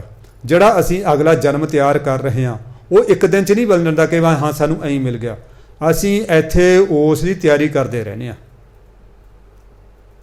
ਲਾਲਚ ਦੇ ਵਿੱਚ ਜਿਵਾਂਗੇ, ਪੈਸੇ ਇਕੱਠੇ ਕਰਦੇ ਜਿਵਾਂਗੇ, ਸਾਨੂੰ ਜਿਹੜਾ ਹੈ ਸੱਪ ਬਣਨਾ ਪਏਗਾ, ਬਾਸ਼ਨਾ 'ਚ ਜਿਵਾਂਗੇ, ਪ੍ਰੇਤ ਬਣਨਾ ਪਏਗਾ, ਅਤੇ ਕੋਈ ਹੋਰ ਕਾਮ ਦੀਆਂ ਲਹਿਰਾਂ ਅੰਦਰ ਜਿਵਾਂਗੇ, ਸਾਨੂੰ ਬੇਸਵਾ ਦਾ ਜਿਹੜਾ ਹੈ ਜਨਮ ਲੈਣਾ ਪਏਗਾ। ਸਜ਼ਾ ਤਾਂ ਉਹਨਾਂ ਦੀ ਮਿਲੇਗੀ। ਜਿਵੇਂ ਇੱਥੇ ਵੀ ਅਸੀਂ ਨਾ ਸੰਸਾਰ ਦੇ ਵਿੱਚ ਵੀ ਇੱਕ ਕੰਮ ਕਰਦੇ ਹਾਂ, ਕਈ ਵਾਰੀ ਉਸ ਦੀਆਂ 3-4 ਸਜ਼ਾਵਾਂ ਮਿਲ ਜਾਂਦੀਆਂ ਨੇ। ਲੋਕ ਵੀ ਕੁੱਟ ਦਿੰਦੇ ਨੇ ਕਈ ਵਾਰੀ, ਫਿਰ ਪੁਲਿਸ ਵਾਲੇ ਵੀ ਕੁੱਟਦੇ ਨੇ, ਫਿਰ ਪੁਲਿਸ ਵਾਲੇ ਧਾਰਾ ਲਾਉਂਦੇ ਨੇ, ਜੇਲ੍ਹ 'ਚ ਵੀ ਜਾਣਾ ਪੈਂਦਾ, ਜੁਰਮਾਨਾ ਵੀ ਭੁਗਤਣਾ ਪੈਂਦਾ, ਫਿਰ ਬਦਨਾਮੀ ਵੱਖਰੀ ਹੁੰਦੀ ਆ। ਕਿੰਨੀਆਂ ਸਜ਼ਾਵਾਂ ਮਿਲ ਗਈਆਂ। ਘਰ ਦੇ ਵੀ ਕਈ ਵਾਰੀ ਮੂੰਹ ਮੋੜ ਜਾਂਦੇ ਨੇ, ਤੂੰ ਤਾਂ ਬਦਨਾਮੀ ਕਰਵਾ ਕੇ ਰੱਖਤੀ ਸਾਡੀ। ਹੁਣ ਕਹਿੰਦੇ ਫਿਰ ਇਹੋ ਜਿਹਾ ਜਿਹੜਾ ਇਹ ਠੱਗੀਆਂ ਮਾਰ ਕੇ ਜ਼ਿੰਦਗੀ ਜਿਉਂਦਾ ਉਸ ਨੂੰ ਅੱਗੇ ਮਾਰਾਂ ਪੈਂਦੀਆਂ ਨੇ। ਅੱਗੇ ਹੁਣ 13ਵੀਂ ਪੌੜੀ ਦੇ ਸ਼ਲੋਕ ਸ਼ੁਰੂ ਹੋਏ ਨੇ ਸਾਧ ਸੰਗਤ ਜੀ। ਮਹਾਰਾਜ ਨੇ ਸ਼ਲੋਕ ਮਹਿਲਾ ਪਹਿਲਾ, ਨਾਨਕ ਮੇਰ ਸਰੀਰ ਕਾ ਇੱਕ ਰਥ ਵਾਹ। ਬਾਬਾ ਜੀ ਨੇ ਆਪਾਂ ਨੂੰ ਦੱਸਿਆ ਵੀ ਜਦੋਂ ਕੋਈ ਨਾਉਨ ਹੋਵੇ ਜਾਂ ਪੜਨਾਉਨ ਹੋਵੇ ਤਾਂ ਉਸ ਦੇ ਹਾਹੇ ਨਾਲ ਲੱਗੀ ਹੋਈ ਔਂਕੜ ਨਹੀਂ ਬੋਲਦੀ। ਔਰ ਰਥਵਾਹ ਹੁੰਦਾ ਰਥ ਨੂੰ ਚਲਾਉਣ ਵਾਲਾ, ਰਥਵਾਨ। ਇਹ ਕਿਰਿਆ ਨਹੀਂ ਹੈਗੀ, ਇਸ ਕਰਕੇ ਆਪਾਂ ਵਿਆਕਰਨ ਦੇ ਨਿਯਮਾਂ ਮੁਤਾਬਕ ਇਹ ਹਾਹੇ ਨੂੰ ਔਂਕੜ ਨਹੀਂ ਬੋਲਾਂਗੇ। ਨਾਨਕ ਮੇਰ ਸਰੀਰ ਕਾ ਇੱਕ ਰਥ ਵਾਹ, ਜੁਗ ਜੁਗ ਫੇਰ ਵਟਾਈਐ, ਗਿਆਨੀ ਬੁਝੈ ਤਾਹਾ ਮਣੇ ਪਰਨਾਉਨ ਹੈ ਉਹ ਉਸ ਨੂੰ। ਸਤਜੁਗ ਰਥ ਸੰਤੋਖ ਕਾ, ਧਰਮ ਅੱਗੇ ਰਥਵਾ, ਤ੍ਰੇਤਾ ਰਥ ਜਤੈ ਕਾ, ਜ਼ੋਰ ਅੱਗੇ ਰਥਵਾਹ, ਦੁਆਪਰ ਰਥ ਤਪੈ ਕਾ, ਸਤ ਅੱਗੇ ਰਥਵਾ, ਕਲਯੁਗ ਰਥ ਅਗਣ ਕਾ, ਕੂੜ ਅੱਗੇ ਰਥਵਾ। ਮੇਰ ਸੁਮੇਰ ਪਰਬਤ ਜਿਹੜਾ ਸਭ ਤੋਂ ਸ਼੍ਰੋਮਣੀ, ਸਭ ਤੋਂ ਵੱਡਾ ਭਾਵ ਸ਼੍ਰੋਮਣੀ। ਇਹਦੇ ਭਾਵ ਅਰਥ ਕੀ ਹੋਣਗੇ? ਇੱਥੇ ਜਿਹੜਾ ਸ਼ਬਦ ਅਰਥ ਤਾਂ ਆਪਾਂ ਪੜ੍ਹਤਾ ਕਿ ਜੀ ਇਹਦਾ ਮੀਨਿੰਗ ਸੁਮੇਰ ਪਰਬਤ ਹੈ, ਭਾਵ ਸ਼੍ਰੋਮਣੀ ਸਭ ਤੋਂ ਵੱਡਾ। ਜਿਵੇਂ ਮਾਲਾ ਹੁੰਦੀ ਹੈ, ਮਾਲਾ ਦੇ ਉੱਤੇ ਇੱਕ ਮਣਕਾ ਹੁੰਦਾ ਜਿਹਦੇ ਉੱਪਰ ਫੁੱਲ ਲੱਗਿਆ ਹੁੰਦਾ, ਉਸ ਨੂੰ ਮੇਰੂ ਮਣਕਾ ਕਹਿੰਦੇ ਨੇ, ਭਾਵ ਸਭ ਤੋਂ ਸ਼੍ਰੋਮਣੀ ਮਣਕਾ। ਇੱਥੇ ਸ਼੍ਰੋਮਣੀ ਦਾ ਅਰਥ ਲਵਾਂਗੇ ਆਪਾਂ। ਹੇ ਨਾਨਕ, ਜਿਹੜਾ ਮੇਰ ਸਰੀਰ ਕਾ, ਇਹ ਜਿਹੜਾ ਮਨੁੱਖੀ ਸਰੀਰ ਹੈ ਇਹ ਸਾਰੀਆਂ ਜੂਨਾਂ ਦਾ ਸ਼੍ਰੋਮਣੀ ਹੈ। ਸਾਧ ਸੰਗਤ ਜੀ ਬਾਕੀ ਜੂਨਾਂ ਮੈਂ ਆਮ ਕਰਕੇ ਇੱਕ ਦੁਖੀ ਬੰਦਿਆਂ ਨੂੰ ਕਹਿੰਦੇ ਸੁਣਿਆ, ਕਹਿੰਦੇ ਯਾਰ ਸਾਡੇ ਨੂੰ ਤਾਂ ਚਿੜੀ ਜਨੌਰ ਚੰਗੇ ਨੇ, ਨਾ ਇਹਨਾਂ ਨੂੰ ਜਵਾਕ ਵਿਆਹੁਣ ਦਾ ਜਿਹੜਾ ਹੈ ਫਿਕਰ ਹੈ, ਨਾ ਇਹਨਾਂ ਨੂੰ ਘਰ ਬਣਾਉਣ ਦਾ ਪੈਂਦਾ। ਪਰ ਸਾਧ ਸੰਗਤ ਜੀ ਆਪਾਂ ਕਹਿ ਤਾਂ ਦਿੰਦੇ ਹਾਂ, ਸਾਨੂੰ ਨਾ ਦੂਜੇ ਦਾ ਦੁੱਖ ਨਹੀਂ ਲੱਗਦਾ। ਸਾਨੂੰ ਆਪਣਾ ਦੁੱਖ ਲੱਗਦਾ, ਦੂਜੇ ਦਾ ਦੁੱਖ ਨਹੀਂ ਲੱਗਦਾ ਹੈਗਾ। ਸਾਨੂੰ ਆਪਣਾ ਸੁੱਖ ਨਜ਼ਰ ਨਹੀਂ ਆਉਂਦਾ। ਜੇ ਕੋਈ ਦੂਸਰਾ ਬੰਦਾ ਨਾ ਵਿਚਾਰਾ ਕੋਈ ਸਾਈਕਲ 'ਤੇ ਵੀ ਜਾਂਦਾ ਹੋਵੇ ਗਾਉਂਦਾ, ਆਪਾਂ ਕਹਿੰਦੇ ਲੈ ਯਾਰ ਆਹ ਮੌਜਾਂ 'ਚ ਜਾਂਦਾ, ਅਸੀਂ ਕਾਰ 'ਚ ਬੈਠੇ ਵੀ ਦੁਖੀ ਹੋਈ ਜਾਂਦੇ ਹਾਂ। ਦੁੱਖ ਸੁੱਖ ਇਸ ਮਨ ਕੀ ਵਿਰਥਾ, ਇਹ ਤਾਂ ਸਾਡੇ ਮਨ ਦੀ ਅਵਸਥਾ। ਦੁੱਖ ਸੁੱਖ ਦੀ ਆਪਣੀ ਕੋਈ ਹੋਂਦ ਨਹੀਂ ਹੈ। ਕਿਸੇ ਨੇ ਦੁੱਖ ਨੂੰ ਦੁੱਖ ਕਰਕੇ ਮੰਨ ਲਿਆ ਉਹ ਦੁਖੀ ਹੋ ਜਾਂਦਾ, ਕਿਸੇ ਨੇ ਦੁੱਖ ਨੂੰ ਪਰਮਾਤਮਾ ਦਾ ਭਾਣਾ ਮਿੱਠਾ ਕਰਕੇ ਮੰਨ ਲਿਆ ਉਹ ਦੁਖੀ ਨਹੀਂ ਹੁੰਦਾ। ਹੁਣ ਗਰੀਬ ਨਵਾਜ਼ ਕਹਿੰਦੇ ਹੇ ਨਾਨਕ, ਜਿਹੜਾ ਇਹ ਸਰੀਰ ਦਾ ਸ਼੍ਰੋਮਣੀ ਸਰੀਰ ਦਾ ਇੱਕ ਰਥ ਹੈ। ਕਿਉਂਕਿ ਸਾਧ ਸੰਗਤ ਸਾਡੀ ਜਿਹੜੀ ਜੀਵ ਆਤਮ ਹੈ ਨਾ, ਇਹ ਯਾਤਰਾ ਕਰਦੀ ਹੈ। ਯਾਤਰਾ ਕਰਦਿਆਂ ਨੂੰ ਮਨੁੱਖੀ ਸਰੀਰ ਮਿਲਿਆ। ਕਿਸੇ ਵੇਲੇ ਕਈ ਜਨਮ ਭਏ ਕੀਟ ਪਤੰਗਾ, ਕਈ ਜਨਮ ਗਜਮੀਨ ਕਰੰਗਾ, ਕਈ ਜਨਮ ਪੰਖੀ ਸਰਪ ਹੋਇਓ, ਕਈ ਜਨਮ ਹੈਵਰ ਬਿਰਖ ਜੋਇਓ। ਬੜੀ ਯਾਤਰਾ ਕਰਦੀ ਆਈ ਹੈ। ਇਸੇ ਕਰਕੇ ਸਤਿਗੁਰੂ ਫਰਮਾਉਂਦੇ ਨੇ, ਫਿਰਤ ਪ੍ਰਭ ਆਇਆ, ਪਰਿਆ ਤਉ ਸ਼ਰਨ ਆਏ, ਨਾਨਕੀ ਪ੍ਰਭ ਬੇਨਤੀ ਆਪਣੀ ਭਗਤੀ ਲਾਏ। ਸਤਿਗੁਰੂ ਮਹਾਰਾਜ ਇੱਕ ਥਾਂ ਤੇ ਹੋਰ ਵੀ ਫਰਮਾਉਂਦੇ ਨੇ, ਹਾਂ ਆਇਆ ਦੂਰੋਂ ਚੱਲ ਕੇ। ਦੂਰੋਂ ਦਾ ਮਤਲਬ ਇਹ ਨਹੀਂ ਕਿ ਜੀ ਮੈਂ ਦਿੱਲੀ ਤੋਂ ਆਇਆ ਜਾਂ ਮੈਂ ਕਿਤੇ ਜਿਹੜਾ ਹੈ ਦੱਖਣੀ ਭਾਰਤ ਤੋਂ ਆਇਆ। ਦੂਰੋਂ ਦਾ ਮਤਲਬ ਮੈਂ ਮਹਾਰਾਜ ਬੜੀਆਂ ਟੇਢੀਆਂ ਵਿੰਗੀਆਂ ਜੂਨਾਂ ਨੂੰ ਭੋਗ ਕੇ ਆਇਆ। ਹੁਣ ਇਹ ਸ਼੍ਰੋਮਣੀ ਸਾਨੂੰ ਜਿਹੜਾ ਹੈ ਸਰੀਰ ਮਿਲਿਆ, ਇਹਦਾ ਰਥ ਮਤਲਬ ਇੱਕ ਰਥਵਾ, ਇਹਦਾ ਇੱਕ ਰਥਵਾ ਹੈ। ਰਥਵਾ ਕੌਣ ਹੈ? ਉਹ ਹੈਗਾ ਸਾਡਾ ਮਨ। ਉਹ ਸਾਡਾ ਮਨ ਹੈ। ਸਾਡਾ ਮਨ ਹੈ ਸਾਡੇ ਸਰੀਰ ਨੂੰ ਚਲਾਉਂਦਾ ਨਾ। ਸਾਡੇ ਮਨ ਨੇ ਕਿਹਾ ਸਰੀਰ ਨੂੰ ਯਾਰ ਵੀ ਸਤਸੰਗ ਕਰਨ ਦਾ ਸਮਾਂ ਹੋ ਗਿਆ, ਚਲੋ ਆਪਾਂ ਚੱਲੀਏ। ਸਾਧ ਸੰਗਤ ਜੀ ਕਈ ਵਾਰੀ ਕਲਯੁੱਗ ਘੇਰਦਾ, ਆਪਾਂ ਸਤਸੰਗ ਆਉਣ ਵਾਸਤੇ ਸਮੇਂ 'ਤੇ ਤਿਆਰ ਹੋ ਜਾਂਦੇ ਹਾਂ, ਪਰ ਕਈ ਵਾਰੀ ਕੋਈ ਐਸਾ ਕੋਈ ਗੈਸਟ ਆਉਂਦਾ ਜਾਂ ਕੋਈ ਐਸਾ ਕੋਈ ਕੰਮ ਆ ਨਿਕਲਦਾ, ਅਸੀਂ ਭੱਜਦਿਆਂ ਨੱਠਦਿਆਂ ਕਰਦਿਆਂ ਵੀ ਫਿਰ 5 7 10 ਮਿੰਟ ਧੱਕੇ ਨਾਲ ਹੀ ਲੇਟ ਹੋ ਜਾਂਦੇ ਹਾਂ। ਕਈ ਵਾਰੀ ਸਹੀ ਘਰੋਂ ਟਾਈਮ 'ਤੇ ਤੁਰ ਪਏ, ਮੂਹਰੇ ਕੋਈ ਜਾਮ ਹੀ ਮਿਲ ਗਿਆ ਜਾਂ ਕੋਈ ਮੂਹਰੇ ਕੋਈ ਐਸੀ ਵੱਡੀ ਗੱਡੀ ਮਿਲ ਗਈ, ਨਾ ਤੁਹਾਨੂੰ ਰਸਤਾ ਦੇ ਰਹੀ ਹੈ ਨਾ ਉਹ ਅੱਗੇ ਤੁਰਦੀ ਆ। ਹੁਣ ਸਾਡਾ ਮਨ ਇਸ ਦਾ ਰਥਵਾਨ ਹੈ ਸਾਡੇ ਸਰੀਰ ਦਾ। ਜੇ ਸਾਡੇ ਮਨ ਨੂੰ ਕਹਿੰਦਾ ਯਾਰ, ਸਾਡੇ ਸਰੀਰ ਨੂੰ ਸਾਡਾ ਮਨ ਕਹਿੰਦਾ, ਮਨ ਜੇ ਵੀ ਯਾਰ ਅੰਮ੍ਰਿਤ ਵੇਲੇ ਉੱਠਣਾ ਚਾਹੀਦਾ, ਫਿਰ ਸਾਡੇ ਸਰੀਰ ਦੀ ਕੋਈ ਤਾਕਤ ਨਹੀਂ ਕਿ ਉਹ ਨਾ ਉੱਠੇ। ਜਦੋਂ ਮਨ ਮੰਨ ਗਿਆ ਫਿਰ ਸਾਡਾ ਸਰੀਰ ਵੀ ਆਪਣੇ ਆਪ ਉੱਠਦਾ। ਜੁਗ ਜੁਗ ਫੇਰ ਵਟਾਈਆਂ। ਸਾਧ ਸੰਗਤ ਜੀ ਹੁਣ ਇਹ ਸ਼੍ਰੋਮਣੀ ਸਰੀਰ ਦਾ ਇੱਕ ਜਿਹੜਾ ਹੈ ਰਥਵਾਨ ਹੈ, ਉਹ ਸਾਡਾ ਮਨ ਹੈ। ਇਹ ਹੁਣ ਜੁਗ ਜੁਗ ਸਾਧ ਸੰਗਤ ਜੀ ਜਿਹੜਾ ਸਨਾਤਨ ਧਰਮ ਨੇ 4 ਯੁੱਗ ਮੰਨੇ ਨੇ। ਸਤਯੁਗ ਹੈ, ਫਿਰ ਤ੍ਰੇਤਾ ਹੈ, ਦੁਆਪਰ ਹੈ, ਕਲਯੁਗ ਹੈ। ਜੁਗ ਜੁਗ ਉਹ ਕਹਿੰਦੇ ਜਿਹੜੇ ਇਹ ਯੁੱਗ ਨੇ ਇਹ ਵਾਰੀ ਵਾਰੀ ਬਦਲਦੇ ਨੇ, ਵਾਰੀ ਵਾਰੀ ਬਦਲਦੇ ਨੇ ਯੁੱਗ। ਸਾਧ ਸੰਗਤ ਜੀ ਇੱਕ ਇੱਥੇ ਹੋਰ ਵਿਚਾਰ ਸਾਂਝੀ ਕਰਨ ਵਾਲੀ ਹੈ। ਇਹ ਯੁੱਗ ਮਨੁੱਖਾਂ ਦੀ ਜਿਹੜਾ ਹੈ ਮਨੁੱਖਾਂ ਦੇ ਵਾਸਤੇ ਬਦਲਦੇ ਨੇ, ਪਸ਼ੂਆਂ ਵਾਸਤੇ ਕੋਈ ਨਹੀਂ ਬਦਲਦਾ। ਸ਼ੇਰ ਸਤਯੁਗ ਦੇ ਵਿੱਚ ਵੀ ਮਾਸ ਖਾਂਦਾ ਸੀ, ਉਹ ਕਲਯੁਗ ਦੇ ਵਿੱਚ ਵੀ ਮਾਸ ਖਾਂਦਾ ਹੈ। ਗਾਂ ਸਤਯੁਗ ਦੇ ਵਿੱਚ, ਦੁਆਪਰ ਦੇ ਵਿੱਚ, ਤ੍ਰੇਤੇ ਦੇ ਵਿੱਚ ਵੀ ਘਾਹ ਖਾਂਦੀ ਸੀ, ਉਹ ਅੱਜ ਕਲਯੁਗ ਦੇ ਵਿੱਚ ਵੀ ਘਾਹ ਖਾਂਦੀ ਹੈ। ਸਿਰਫ ਇਹ ਮਨੁੱਖਾਂ ਦੀ ਸ਼੍ਰੇਣੀ ਦੇ ਵਿੱਚ ਹੀ ਯੁੱਗਾਂ ਦਾ ਜਿਹੜਾ ਹੈ ਵਰਤਾਰਾ ਬਦਲਦਾ ਹੈ। ਯੁੱਗ ਬਦਲ ਗਿਆ ਕਿਹਨੂੰ ਕਹਿੰਦੇ ਨੇ? ਜਦੋਂ ਬਹੁਤ ਸਾਰੇ ਮਨੁੱਖਾਂ ਦੀ ਸੋਚ ਬਦਲ ਜਾਵੇ। ਜਿਵੇਂ ਹੁਣ ਸਾਡੇ ਦੇਖਦਿਆਂ ਕਿੰਨਾ ਜ਼ਮਾਨਾ ਬਦਲ ਗਿਆ, ਮਨੁੱਖਾਂ ਦੀ ਸੋਚ ਦੇ ਵਿੱਚ ਕਿੰਨਾ ਫਰਕ ਆ ਗਿਆ। ਸਾਡੇ ਬਚਪਨ ਦੇ ਵਿੱਚ ਜਿਨ੍ਹਾਂ ਕੰਮਾਂ ਨੂੰ ਮਾੜਾ ਕਿਹਾ ਜਾਂਦਾ ਸੀ, ਅੱਜ ਉਹ ਲੋਕਾਂ ਦਾ ਫੈਸ਼ਨ ਬਣ ਗਿਆ ਉਹ ਕੰਮ ਕਰਨੇ। ਜਿਨ੍ਹਾਂ ਨੂੰ ਭੈੜਾ ਸਮਝਿਆ ਜਾਂਦਾ ਸੀ ਜਿਹੜੇ ਕੰਮਾਂ ਨੂੰ, ਉਹ ਅੱਜ ਫੈਸ਼ਨ ਬਣ ਗਿਆ। ਜੁਗ ਜੁਗ ਫੇਰ ਵਟਾਈਆਂ, ਗਿਆਨੀ ਬੁਝੈ ਤਾਹੇ।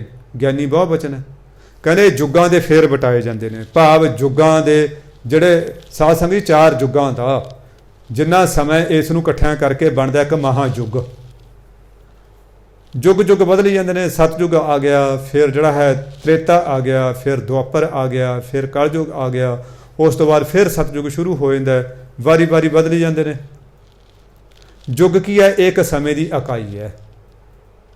ਸਤਯੁੱਗ ਦੀ ਉਮਰ ਬਹੁਤ ਲੰਬੀ ਹੈ, ਉਦੋਂ ਫਿਰ ਘੱਟ ਤ੍ਰੇਤੇ ਦੀ ਹੈ, ਉਦੋਂ ਘੱਟ ਦੁਆਪਰ ਦੀ ਹੈ, ਫਿਰ ਸਭ ਤੋਂ ਘੱਟ ਕਲਯੁੱਗ ਦੀ ਹੈ। ਕਹਿੰਦੇ ਇਹ ਯੁੱਗਾਂ ਦੇ ਫੇਰ ਬਦਲੀ ਜਾਂਦੇ ਨੇ। ਗਿਆਨੀ ਬੁਝੈ ਤਾਹੇ।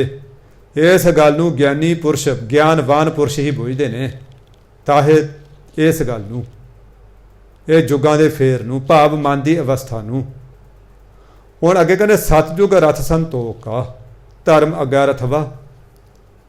ਜਿਹੜਾ ਸਤਯੁਗ ਹੈ, ਸਤਯੁਗ ਦੇ ਵਿੱਚ ਮਨੁੱਖੀ ਸਰੀਰ ਦਾ ਰਥ ਸੰਤੋਖ ਦਾ ਸੀ, ਅਤੇ ਧਰਮ ਮਨੁੱਖੀ ਮਨ ਦੇ ਵਿੱਚ ਧਰਮ ਕਮਾਉਣ ਦੀ ਜਿਹੜੀ ਵਿਰਤੀ ਸੀ ਉਹ ਰਥਵਾਨ ਬਣੀ ਹੋਈ ਸੀ। ਸਾਧ ਸੰਗਤ ਜਦੋਂ ਅਸੀਂ ਧਰਮ ਕਮਾਵਾਂਗੇ, ਸਾਡੇ ਮਨ ਦੇ ਵਿੱਚ ਇੱਕ ਨਿਸ਼ਾਨਾ ਹੋਏਗਾ, ਏਮ ਹੋਏਗਾ ਕਿ ਮੈਂ ਧਰਮੀ ਬਣਨਾ, ਧਰਮ ਕਮਾਉਣਾ ਹੈ। ਫਿਰ ਅਸੀਂ ਪਾਪ ਦੀ ਕਮਾਈ ਤੋਂ ਪਰੇ ਦੌੜਾਂਗੇ। ਫਿਰ ਅਸੀਂ ਪਾਪ ਦੀ ਕਮਾਈ ਨਹੀਂ ਕਰਾਂਗੇ। ਕੋਈ ਲੱਖਾਂ ਰਿਸ਼ਵਤਾਂ ਦਿੰਦਾ ਪਿਆ ਹੋਵੇ, ਅਸੀਂ ਉਸ ਰਿਸ਼ਵਤ ਨੂੰ ਕਬੂਲ ਹੀ ਨਹੀਂ ਕਰਾਂਗੇ। ਕੋਈ ਸਾਡੇ ਧੱਕੇ ਨਾਲ ਥੋੜ੍ਹਾ ਜੇਬ 'ਚ ਪਾ ਜਾਏਗਾ। ਹੁਣ ਸਤਯੁੱਗ ਦੇ ਵਿੱਚ ਬਹੁਤ ਸਾਰੀ ਜਿਹੜੀ ਮੈਜੋਰਟੀ ਸੀ, ਬਹੁ ਗਿਣਤੀ ਸੀ, ਉਸ ਦਾ ਕੀ ਸੀ? ਧਰਮ ਕਮਾਉਣਾ। ਇਸ ਕਰਕੇ ਉਹ ਲੋਕ ਧਰਮ ਨੂੰ, ਸੰਤੋਖ ਨੂੰ ਮੂਹਰੇ ਰੱਖਦੇ ਸੀ।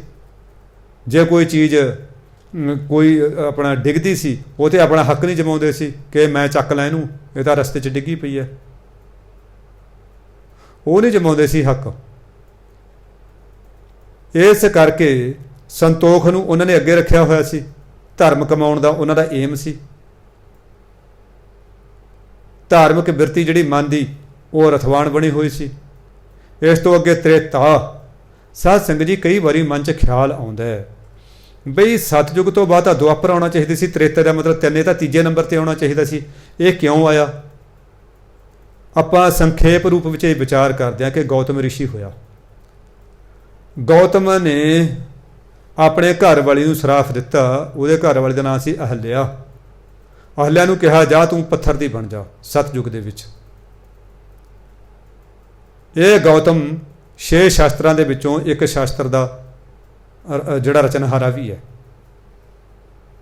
ਹੁਣ ਉਹਨੇ ਕਿਹਾ ਸੁਆਮੀ ਇਹਦੇ ਵਿੱਚ ਮੇਰਾ ਕੋਈ ਕਸੂਰ ਨਹੀਂ, ਇੰਦਰ ਨੇ ਤੁਹਾਡਾ ਰੂਪ ਧਾਰਨ ਕਰਕੇ ਮੇਰਾ ਜਤ ਭੰਗ ਕੀਤਾ, ਮੇਰਾ ਇਹਦੇ ਵਿੱਚ ਕੋਈ ਕਸੂਰ ਨਹੀਂ, ਤੁਸੀਂ ਮੈਨੂੰ ਮੁਆਫ ਕਰੋ, ਮੈਂ ਤੁਹਾਡੇ ਉਹ ਪੈਰੀਂ ਹੱਥ ਲਾਉਣੀਆਂ, ਮੈਂ ਹਾੜੇ ਕੱਢਦੀ ਹਾਂ। ਉਹ ਕਹਿੰਦਾ ਵੀ ਦੇਖ ਹੁਣ ਸਰਾਫ ਤਾਂ ਨਹੀਂ ਮੈਂ ਬਦਲ ਸਕਦਾ।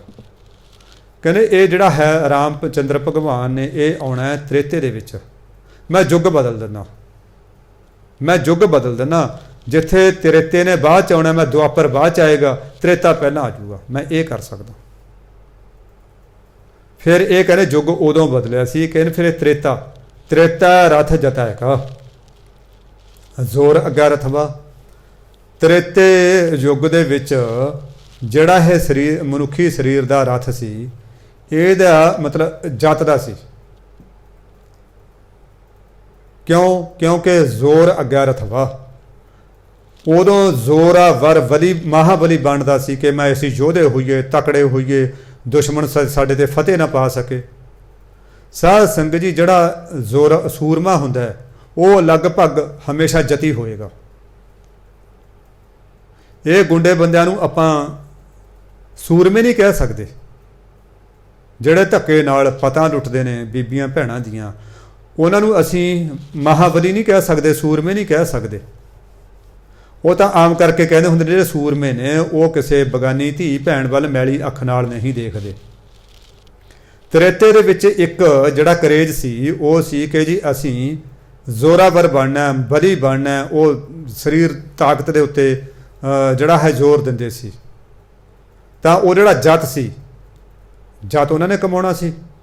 ਕਿਉਂਕਿ ਆਮ ਕਰਕੇ ਕਿਹਾ ਜਾਂਦਾ ਜਿਹੜਾ ਕਾਮੀ ਬੰਦਾ ਹੁੰਦਾ ਉਹ ਸਰੀਰਕ ਤੌਰ 'ਤੇ ਤਕੜਾ ਨਹੀਂ ਹੁੰਦਾ, ਉਹ ਮਾਨਸਿਕ ਤੌਰ 'ਤੇ ਵੀ ਨਹੀਂ ਤਕੜਾ ਹੁੰਦਾ। ਸਾਧ ਸੰਗਤ ਜੀਓ, ਮੈਂ ਆਮ ਕਰਕੇ ਮੇਲਿਆਂ ਦੇ ਵਿੱਚ ਸ਼ਹਿਰਾਂ ਦੇ ਵਿੱਚ ਦੇਖਿਆ ਬੜਾ ਤਕੜਾ ਨੌਜਵਾਨ ਹੁੰਦਾ, ਉਹ ਕੋਈ ਐਸੀ ਗਲਤੀ ਕਰਦਾ ਭੈੜੀ ਤਾਂ ਉਹਨੂੰ ਆਮ ਕਰਕੇ ਛੋਟੇ ਛੋਟੇ ਸਰੀਰਾਂ ਵਾਲੀ ਕੁੱਟੀ ਜਾਂਦੇ ਹੁੰਦੇ ਨੇ, ਕਿਉਂਕਿ ਉਹਦੇ ਵਿੱਚ ਜ਼ੋਰ ਨਹੀਂ ਹੁੰਦਾ। ਹੁਣ ਤ੍ਰੇਤੇ ਦੇ ਵਿੱਚ ਇਸ ਮਨੁੱਖੀ ਸਰੀਰ ਦਾ ਜਿਹੜਾ ਸੀ ਉਹ ਰਥ ਸੀ ਜਤ ਦਾ। ਹੁਣ ਜ਼ੋਰ ਅੱਗਾ ਰਥਵਾ। ਹੁਣ ਜਿਹੜਾ ਜ਼ੋਰ ਮਨ ਦੇ ਵਿੱਚ ਜਿਹੜੇ ਜ਼ੋਰ ਕਮਾਉਣ ਵਾਲੀ ਬਿਰਤੀ ਸੀ ਉਹ ਰਥਵਾਨ ਬਣੀ ਹੋਈ ਸੀ। ਦੁਆਪਰ ਰਥ ਤਪਾਇਕਾ ਸਤ ਅੱਗਾ ਰਥਵਾ। ਹੁਣ ਦੁਆਪਰ ਦੇ ਵਿੱਚ ਜਿਹੜਾ ਸੀ ਉਹ ਸਤ ਕਮਾਉਣਾ ਸੀ ਕਿ ਜੀ ਅਸੀਂ ਸਤੀ ਬਣਨਾ, ਸੱਚੇ ਸੁੱਚੇ ਪੁਰਸ਼ ਬਣਨਾ, ਆਪਣੇ ਆਚਰ ਨੂੰ ਚਾਲ ਚੱਲਣ ਨੂੰ ਉੱਚਾ ਰੱਖਣਾ। ਸਾਧ ਸੰਗਤ ਜੀ, ਉਦੋਂ ਜ਼ਮਾਨਾ ਇਹ ਹੁੰਦਾ ਸੀ ਜੇ ਤੁਸੀਂ ਆਪਣੇ ਮਨ ਨੂੰ ਕਾਬੂ ਕਰਨਾ ਤਾਂ ਤਪ ਤਾਪੋ, ਜਲ ਧਾਰੇ ਕਰੋ, ਸਰੀਰ ਨੂੰ ਭੁੱਖਾ ਰੱਖੋ। ਕਿਉਂਕਿ ਜੇ ਤੁਹਾਡਾ ਸਰੀਰ ਕਮਜ਼ੋਰ ਹੋਏਗਾ ਤਾਂ ਤੁਹਾਡੇ ਅੰਦਰ ਜਿਹੜਾ ਹੈ ਇਹ ਪਾਪ ਕਮਾਉਣ ਦੀ ਤਾਕਤ ਨਹੀਂ ਹੋਏਗੀ। ਦੁਆਪਰ ਦੇ ਵਿੱਚ ਕਹਿੰਦੇ ਫਿਰ ਇਹ ਸਤ ਕਮਾਉਣ ਦਾ ਸੀ, ਸਤ ਕਮਾਉਣ ਦੀ ਬਿਰਤੀ ਰਥਵਾਨ ਬਣੀ ਹੋਈ ਸੀ। ਇਸ ਕਰਕੇ ਉਦੋਂ ਮਨੁੱਖੀ ਸਰੀਰ ਇਹ ਤਪ 'ਤੇ ਜ਼ੋਰ ਦਿੰਦੇ ਸੀ, ਤਪ ਕਰਦੇ ਸੀ, ਆਪਣੇ ਸਰੀਰ ਨੂੰ ਕਸ਼ਟ ਦਿੰਦੇ ਸੀ। ਕਲਯੁਗ ਰਥ ਅਗਨ ਕਾ ਕੂੜ ਅੱਗਾ ਰਥਵਾ। ਸਾਧ ਸੰਗਤ ਜੀ, ਹੁਣ ਆਪਾਂ ਕਲਯੁਗ ਦੇ ਵਿੱਚ ਵਿਚਰ ਰਹੇ ਹਾਂ। ਕਲਯੁਗ ਦੇ ਵਿੱਚ ਕੀ ਹੈ? ਤਮੋ ਬਿਰਤੀ ਪ੍ਰਧਾਨ ਹੈ। ਅਗਨ ਜਿਹੜਾ ਇਹ ਮਨੁੱਖੀ ਸਰੀਰ ਦਾ ਰਥ ਹੈ ਇਹ ਤਮੋ ਬਿਰਤੀ ਹੈ, ਭਾਵ ਅੱਗ ਹੈ। ਤਮੋ ਬਿਰਤੀ ਦੇ ਵਿੱਚ ਕੀ ਹੈ? ਤ੍ਰਿਸ਼ਨਾ ਹੁੰਦੀ ਹੈ ਕਿ ਮੇਰੇ ਕੋਲੇ ਉਹ ਵੀ ਹੋਵੇ, ਮੇਰੇ ਕੋਲੇ ਉਹ ਵੀ ਹੋਵੇ, ਮੇਰੇ ਕੋਲੇ ਅੱਛੇ ਰੂਪ ਰੰਗ ਵਾਲੀਆਂ ਇਸਤਰੀਆਂ ਵੀ ਹੋਵਣ, ਮੇਰੇ ਕੋਲੇ ਬਹੁਤ ਜ਼ਿਆਦਾ ਧਨ ਪਦਾਰਥ ਹੋਵੇ, ਮੇਰੇ ਕੋਲੇ ਇਹ ਹੋਵੇ। ਇਹਨਾਂ ਚੀਜ਼ਾਂ ਨੂੰ ਕਰਨ ਵਾਸਤੇ ਲੋਕ ਭੈੜੇ ਕੰਮ ਕਰਦੇ ਨੇ। ਫਿਰ ਇਹ ਸਾਧ ਸੰਗਤ ਜੀ ਇਹ ਬਲ ਛਲ ਕਰਨ ਵਾਸਤੇ ਭੈੜੀ ਰਿਸ਼ਵਤ ਲੈਣੀ ਹੈ, ਫਿਰ ਉਹ ਡਰਾਉਣਾ ਪਏਗਾ। ਜਿਹੜਾ ਹੈ ਮਤਲਬ ਜਿਹੜਾ ਕੋਈ ਬੰਦਾ ਗਾਹਕ ਆਇਆ ਹੋਇਆ ਕਿ ਭਾਈ ਇਹ ਤਾਂ ਅਫਸਰ ਨਹੀਂ ਕਰਦਾ, ਮੈਂ ਤਾਂ ਕਰ ਦਿੰਦਾ, ਉਹ ਅਫਸਰ ਇੰਨੇ ਪੈਸੇ ਮੰਗਦਾ, ਝੂਠ ਬੋਲੇਗਾ।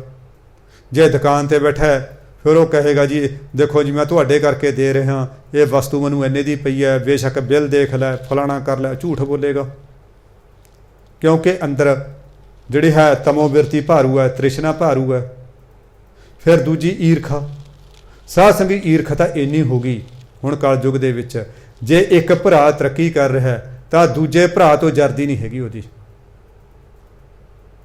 ਈਰਖਾ ਵਾ, ਨਸ਼ੇ ਕਰਨੇ, ਆਪਣਾ ਨੁਕਸਾਨ ਵੀ ਕਰਨਾ, ਦੂਜਾ ਨੁਕਸਾਨ ਵੀ ਕਰਨਾ, ਇਹ ਕਲਯੁਗ ਦੇ ਸਾਰੇ ਲੱਛਣ ਨੇ।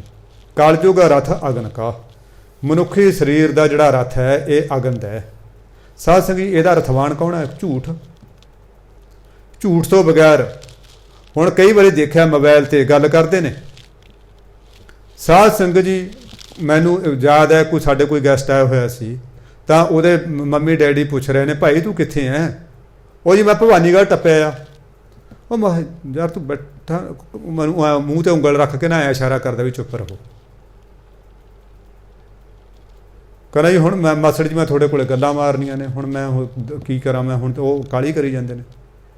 ਮੋਬਾਈਲ ਤੇ ਬੰਦਾ ਹੁੰਦਾ ਇੱਥੇ ਗੁਆਂਢ 'ਚ ਹੀ ਹੈ, ਝੂਠ ਬੋਲ ਮੈਂ ਤਾਂ ਚੰਡੀਗੜ੍ਹ ਗਿਆ ਹੋਇਆ ਜੀ। ਬਿਨਾਂ ਜ਼ਰੂਰਤ ਤੋਂ ਵੀ ਮਨੁੱਖ ਝੂਠ ਬੋਲੀ ਜਾਂਦਾ। ਜ਼ਰੂਰਤ ਵੇਲੇ ਤਾਂ ਚਲੋ ਝੂਠ ਬੋਲਣਾ ਬੋਲਦਾ ਹੀ ਬੋਲਦਾ। ਇੱਥੇ ਹੁਣ ਕੂੜ ਹੈ, ਧਰਮ ਸ਼ਰਮ ਦੋਏ ਛਪ ਖਲੋਏ, ਕੂੜ ਫਿਰੈ ਪ੍ਰਧਾਨ ਵੇ ਲਾਲੋ।